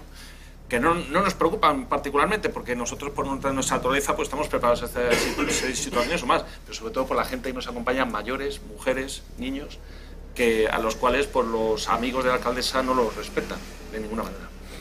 Emilio Domínguez, ¿cuál es el motivo por el que yo os he invitado? Explícales un poco a los espectadores, si eres tan amable, la brega judicial que lleváis contra el Ayuntamiento de Madrid y qué es lo que ha ocurrido en las últimas horas. Bueno, principalmente el principal motivo de estar aquí tiene que ver con, después de la sentencia a propósito de las 52 calles que han sido purgadas en primera instancia con motivo de aquella demanda que interpuso la Fundación Francisco Franco, pues una de las que estaban afectadas era la calle del General Millán Astray, por la cual nosotros hemos interpuesto también desde hace tiempo una demanda independiente que ha ido por otro curso, por otro camino, y que nos hemos encontrado con la ingrata sorpresa de que ayer mismo se anunciaba a bombo y platillo a primera hora de la mañana que en una decisión, digamos, espontánea, tomada por la propia Alcaldía de Madrid, por el consistorio, retiraban las placas de la calle, y la primera en concreto, la del General Millán Astray, lo que evidentemente nos ha afectado muchísimo, psicológicamente hablando, pero también nos ha hecho crear nos ha hecho que aparezcan muchas dudas en lo referente a que la calle del General Millán Astray está ahora mismo, a través de nuestra demanda, en un proceso, en una fase de conclusiones tras la vista pericial que tuvimos el pasado 9 de abril, lunes, en la Sala de lo Contencioso Administrativo número 8. Por lo tanto, estando abiertos varios procesos judiciales, ahora mismo con una serie de vías abiertas, no entendemos cómo esta calle ha sido la primera afectada y ha sido, digamos, la primera recompensa que se ha cobrado el gobierno del Ayuntamiento de Madrid, teniendo en cuenta, insisto, eso, ¿no?, que hay un proceso judicial abierto, que hay fase de conclusiones, que no hay sentencia todavía y que, por lo visto, en aquella vista pericial, tras la declaración de los testigos de una y otra parte, la cosa quedó bastante clara, las razones por las que no se debería quitar la calle o no retirar del callejero la calle del General Millán Astray. Todo esto es tan harto evidente como las posturas que hemos seguido adoptando y como sobre todo las referencias que hemos tenido y los apoyos dentro de nuestro mundo, y evidentemente lo que se ha hecho ha sido se ha creado un cierto insulto a lo que es el pueblo de Madrid, porque es una calle que data de 1924 y además una calle que se da por unos motivos ajenos al propósito del artículo 15 de la ley de 2007, la ley de memoria histórica. Entonces, Emilio, lo que se preguntarán los espectadores es ¿por qué demonios ha sido retirada? Pues la misma pregunta nos hicimos nosotros, por ejemplo, a principios de agosto, cuando hubo un auto judicial, el 1 de agosto, en el que se dictaron una serie de medidas cautelares que el Ayuntamiento de Madrid, aprovechando tal vez el periodo estival, agosto-septiembre, pues hubo una serie de comunicaciones con servicios o poseedores de servicios, proveedores, con órganos administrativos del Ayuntamiento, y a muchas personas pues se les obligó, por ejemplo, tanto en comisaría incluso, a cambiarse el DNI, o cuando iban a hacer el cambio de DNI poner la calle de la maestra Justa Freire, que yo no tengo nada contra la maestra Justa Freire, pero evidentemente no me representa y no tiene nada que ver con la historia, por ejemplo, de un héroe como el General Millán Astray, ¿no? Entonces se pasaron por alto una serie de medidas cautelares, eso ha seguido así, el Ayuntamiento de Madrid se ha ido de rositas, igual que, por ejemplo, en el descoloque que ha habido a la hora de presentar recursos, como en enero, que pasaron 30 días sobre un recurso que habíamos presentado y no lo presentaron tarde y aduciendo una serie de motivos telemáticos para la entrega de ese recurso, ¿no? Entonces vamos por camino, nosotros cumplimos con la ley, nosotros esperamos lo mejor de la ley, que se dicte y que se haga sentencia y haya justicia, pero nos hemos topado con que a las primeras de cambio, habiendo 52 calles, una con procesos judiciales abiertos, insisto, y en vista a las referencias que tenemos después de la vista pericial o testifical que hubo hace un par de semanas, pues que ha sido la primera, que han ido, digamos, al corazón, digamos, a la plataforma, que hemos sido los gestores de todo este movimiento con algunas calles muy significadas que evidentemente no están dentro de la cobertura que ellos quieren para retirar del callejero de Madrid. Guillermo Rocafort, ¿tú crees que haya sido la calle Millán Astray la primera en ser retirada es una cuestión inocente? Desde luego que no, absolutamente, porque nosotros hemos demostrado judicialmente por activa y por pasiva que esa calle tiene su origen en el año 24. Luego está fuera del ámbito de la ley de la memoria histórica acabar con un periodo del 36 al 39 en cuanto a lo que es la guerra civil. Entonces, cae fuera del ámbito de actuación, es como la calle Caídos de la División Azul, que es del año 41, la División Azul. Entonces, realmente el comisionado, por cierto, del cual ahora todos los movimientos memorialistas, que son movimientos extremadamente radicales en sus postulados ideológicos, ahora que han conseguido que se reiteren las placas, ahora han pedido la dimisión del comisionado de la memoria histórica. Luego, menudo papelón están teniendo ahí. Por ejemplo, la Iglesia y los partidos que están colaborando con este... Francisca Sauquillo, están pidiendo la dimisión de Francisca. Está pidiendo las asociaciones memorialistas, ahora que han visto que se han arrancado ya las placas, han cumplido su servicio a la causa. Entonces, como órganos estalinistas, que son esta serie de asociaciones memorialistas, cazasubvenciones, porque no admiten un debate, no admiten una controversia, no admiten una reconciliación, van de alguna forma con un ánimo meramente revanchista. Hoy mismo ha salido en la prensa que han pedido el cese de todo el comisionado, con el cual yo desde luego estoy de acuerdo, porque los hemos conocido los miembros del comisionado en sede judicial y aparte de ignorantes son también unos sectarios. Pero a la pregunta que tú me dices, que si es inocente, desde luego que no. Por eso ayer interpusimos ante la policía una denuncia por delito de odio contra el colectivo legionario y también por prevaricación, porque no solamente lo que ha dicho Emilio, la propia Manuela Carmena en julio del año pasado dijo que paralizaría la retirada de las calles hasta que se clarificara judicialmente el asunto, y está publicado y republicado. Entonces, ella se niega a sí mismo, con lo cual al final no nos deja otra salida que evidenciar al pueblo de Madrid que tenemos una alcaldesa que es la alcaldesa del odio y del rencor, porque su único objetivo político en estos 3 años de mandato que ha tenido, ¿qué es? Lo único que ha ofrecido es retiradas de placas, y ha sido un completo disparate, porque ahora mismo, por ejemplo, estoy hablando con un oficial de un juzgado, me dice que no vea cómo están, me decía, no veas cómo están los jueces de Capitanía con los graves problemas que están teniendo con las notificaciones, porque claro, los ciudadanos cuando son notificados se niegan a admitir notificaciones que no corresponden a los domicilios digamos, a las placas de las calles. Es decir, si yo vivo, por ejemplo, nombre original, vamos, en Capitanía y me dicen que vivo en calle Puertallo, Málaga, pues habrá gente de buena fe y de mala fe que dice, no. Eso está provocando una cantidad de colapsos judiciales, en el sentido que hay cientos de pleitos que están paralizados. Pero esta Manuela Carmena le da igual la polución, le da igual la suciedad en las calles, ya hemos visto lo que han sido su mandato. Él viene con un afán meramente ideologizado. Y ahora mismo hay que decir claramente que Manuela Carmena es rehén del sector más radical de su partido, comandado por las asociaciones memorialistas. Hay que decir un dato que es verdaderamente relevante. La vinculación de esa calle de Madrid con el nombre Maestra Justa Freire viene primeramente vinculado por un acto de arrancar por grupos antifascistas ese nombre y poner Maestra Justa Freire. Es decir, ¿quiénes determinan los nombres de las calles? Las asociaciones memorialistas, porque por ejemplo a nosotros el Tribunal Superior de Justicia nos ha dicho que no tenemos legitimidad para mantener solicitar medidas cautelares. Entonces, ¿quiénes son las asociaciones memorialistas? Porque aquí vivimos un Estado de Derecho con igualdad de derechos. Nos sentimos seriamente discriminados en el plano judicial por el Tribunal Superior de Justicia y de luego en el plano político por el Ayuntamiento, porque a nosotros se nos ha negado el pan y la sal. No nos han dado las actas, no nos han dado los documentos, no nos han dado el pliego de cargos. Pero en cambio tenemos constancia de que el Ayuntamiento se ha reunido hasta más de 10 veces con las asociaciones memorialistas. Y ahora que han conseguido que se arranquen las placas, el comisionado, por lo tanto, yo desde aquí, de alguna forma, querría señalar sobre todo al Partido Popular y a Ciudadanos que han colaborado en este aquelarre y sobre todo al Cardenal de Madrid. No lo olvidemos que tiene un representante que es el sacerdote de Santos Urías, que menudo papelón, de alguna forma se ha cambiado con armas y bagajes al enemigo. Y al final, ¿para qué? Para pedir tu dimisión. Emilio Domínguez, ¿cuáles son los pasos judiciales a seguir a partir de ahora? Es decir, las placas ya están retiradas, ¿no? ¿Y ahora se pueden recuperar? Después de la denuncia interpuesta ayer en comisaría contra el Ayuntamiento de Madrid, concretamente contra Manuela Carmena, en primer lugar lo que pretendíamos durante este periodo de conclusiones que se ha abierto tras la vista del pasado 9 de abril, evidentemente nosotros estábamos en una posición callada, tácita, porque queríamos estar ocultos, no teníamos por qué salir. Estábamos esperando la sentencia judicial y en vista del resultado que habíamos obtenido en ese, digamos, cara a cara, en ese tete a tete con los miembros del comisionado, que básicamente quedaron bastante desnudos desde un punto de vista intelectual, sobre todo en 2 casos de ellos, ya que ellos afirmaron ante el juez su desconocimiento de la figura del general Millán Astray e incluso hasta el punto de decir uno de ellos, catedrático de historia, que desconocían qué año se había fundado la Legión, ¿no? Ante la sorpresa mayúscula del juez, ¿no? Entonces, en esta situación... Explica, Emilio, esto un poco más. Es decir, cada una de las partes llevó a quién ante el jurado. Vale, a nosotros nos citó el juez a propósito de tener una vista testifical o pericial referida, digamos, a la defensa a la calle o, digamos, el ataque que proponía el Ayuntamiento de Madrid. El Ayuntamiento de Madrid citó a 4 testigos, de los cuales uno de ellos no se personó. La señora Valcárcel no se presentó, pero sí que se presentaron el escritor Andrés Trapiello y los catedráticos de Historia Ruiz Manjón y Álvarez Juncos de Filosofía.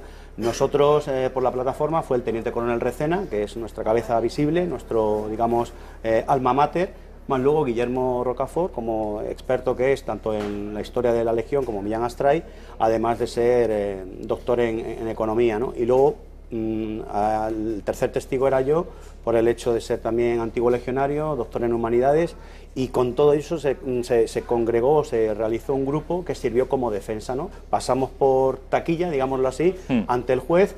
Los 3 testigos de la parte, digamos, de la defensa del general Millán Astray, con todos nuestros argumentos, un juicio que duró casi 3 horas y media, una vista, y posteriormente desde Andrés Trapiello hasta Ruiz Manjón y finalmente Álvarez Junco, ¿no? Entonces lo que allí pudimos ver, evidentemente, fue que en cierta medida es comprensible, ¿no?, que el comisionado no se puede dedicar calle a calle a revisar toda la historia, toda la vida de cada una de las personas afectadas o de los motivos que se aducen para retirar las placas, ¿no?, o las calles en concreto.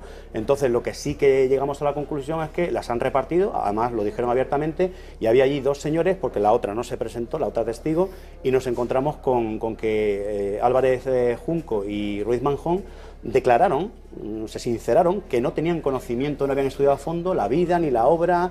Además hubo contradicciones entre los 3, simplemente un dato esencial, por ejemplo, el tema de ser jefe de prensa y propaganda del bando nacional. Pues hubo conversaciones, hubo afirmaciones tan dispares como, por ejemplo, uno dijo que había sido 1 mes y medio, otro que había sido durante unos cuantos de meses, otro dijo toda la guerra civil española. O sea, si realmente los 3 que estaban supuestamente encomendados a la labor de criticar o de intentar echar tierra sobre la figura del general Millán Astray, ahí quedaron desnudos, ¿no?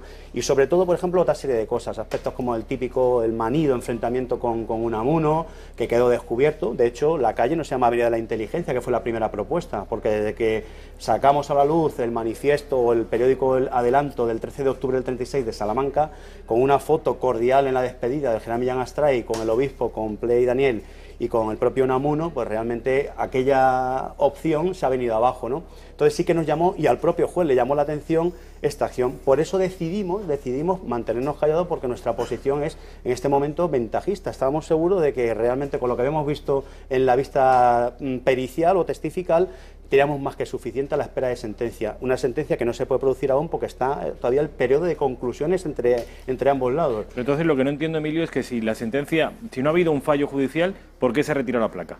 Pues eso mismo entendemos ellos en base a la sentencia de la anterior, la de Fundación Francisco Franco y las 52 calles que estaban afectadas. Bien podrían haber apuntado, por ejemplo, que no lo han hecho, gracias a Dios, a caídos de la División Azul, pero esto ha sido realmente una cosa de ir al corazón, realmente, porque ha sido la plataforma patriótica Millán Astray la que realmente ha llevado el peso de todo este trabajo, con otras asociaciones y con otras, digamos, hermandades que al final se han ido asociando, pero hemos sido los que hemos levantado, digamos, hemos tirado de la manta para intentar hacer ver nuestra verdad histórica, la verdad del propio general Millán Astray, la verdad de la calle a nivel cronológico, y como datamos y como constatamos en la propia vista testifical los hechos que remontan esa calle, su existencia a 1924, y no a la burda razón que esgrimían referida al hecho de que es que antes era plaza y ahora es calle, como le dijo el propio juez, ¿no? O sea, su razón era realmente vana, era simplemente, es que antes había sido plaza y ahora era calle, o a partir de 1969,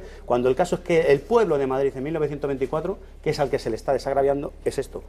Realmente el hecho de que nos encontremos con que las razones por las que se le da a la calle, por ser mutilado de guerra, por la fundación de la Legión y por su combate, por su guerra en Filipinas, todo ello es lo que implica el otorgamiento de la calle. Y bien se podría haber hecho, como ha pasado en otras regiones, por ejemplo la Diputación de Badajoz, pues a lo mejor revisar las causas del otorgamiento, pero es que ni por ese motivo se le podría quitar la calle al general Millán Astray. Guillermo, me gustaría preguntarte con respecto, nos quedan pocos minutos, con respecto a que aparezca el nuevo fallo judicial que estáis esperando, el fallo que tiene que ver con ese enfrentamiento que tuvisteis en sede judicial entre Andrés Trapiello, Álvarez Juncos y vosotros mismos. cuando salga ese fallo, si rectifica a este que se acaba de producir, al fallo que ha motivado la retirada de las placas, ¿qué va a pasar? Bueno, pues que automáticamente, una vez que tengamos ese fallo, que estamos muy esperanzados, sobre todo por, como ha dicho bien Emilio, lo que allí se visteis, ¿no? Y de luego, sobre todo Trapiello se manifestó, yo creo, como un intelectual de muy bajo nivel, y yo, pues, digamos, soy acreditado en la NECA por Humanidad y he escrito 20 libros de historia. O sea, quiero decir, él se manifestó, digo, ¿cuál es su titulación? Y dijo, he estudiado hasta cuarto de filología románica. Vamos a ver, eso es en plan Cifuentes, usted no tiene título, señor. Usted no es investigador, usted es un farsante. Y ha venido aquí a defender una aureola de intelectualidad de la que carece, por lo menos a título oficial. Pero la pregunta que me efectúas es muy sencillo. Automáticamente al día siguiente pediremos nosotros la ejecución provisional de la sentencia. Y eso va a obligar a reponer las placas. Es así de claro. ¿Las placas cuál es? ¿La de Millán Astray? Absolutamente. La única, el resto permanecerán... No, porque nosotros solamente nos hemos ceñido nuestro procedimiento a la calle General Millán Astray. Entonces, si tenemos ya la sentencia favorable, pediremos al día siguiente la ejecución provisional de la sentencia y tendremos derecho a que nuestra placa se reponga inmediatamente, desde luego, con todos los honores de este desagravio que se ha padecido, porque al fin y al cabo a quien se está ofendiendo es sobre todo a la ciudadanía, y ya anuncio que estamos planificando movilizaciones, ya no como fue en la Plaza Mayor, de puertas de Madrid hacia afuera, sino sobre todo al final a lo que nos queremos hacer es a los vecinos y comerciantes, que son los afectados y los que casi unánimemente desean que se siga llamando de esa manera, porque este gobierno no ha preguntado a los vecinos. Este gobierno se cree, digamos, en disposición de cambiar los nombres de todas las calles. Y en España, desde tiempo inmemorial, los nombres de las calles los han determinado por influencia de los vecinos. Se nos han negado las alegaciones, les han negado la voz. Este partido que alardea de propositivos y participativos, estas palabras huecas, es extremadamente dictatorial, es soviético, es una cosa... La gente del resto de terrible. España, un vecino de Albacete, de Lérida o de La Coruña, pensará, bueno, y a todo esto, ¿qué dicen los vecinos? Porque ellos deben ser la voz última. Se les ha escuchado, claro, pensarán. No, de ninguna manera, vamos, los vecinos están que trinan. Nosotros hemos recogido allí 500 recursos de reposición, hemos hablado con todos los comerciantes, la gente está verdaderamente muy enfadada y muy desalentada, porque aparte, aunque realmente sea un gobierno legítimo, porque ha ganado, entre comillas, unas elecciones, pero en España tenemos un marco jurídico que deben de respetar y sobre todo tienen que, como ha dicho... No ganó las elecciones, ¿eh? Bueno, vamos a ver, quiero decir que, bueno, que está gobernando, pero bueno, de alguna manera, por culpa del Partido Socialista. Pero bueno, nosotros nos ceñimos al régimen constitucional. Y en la ley de procedimiento administrativo dice que tiene que haber claramente, y así lo dijo la defensora del pueblo, un trámite de alegaciones.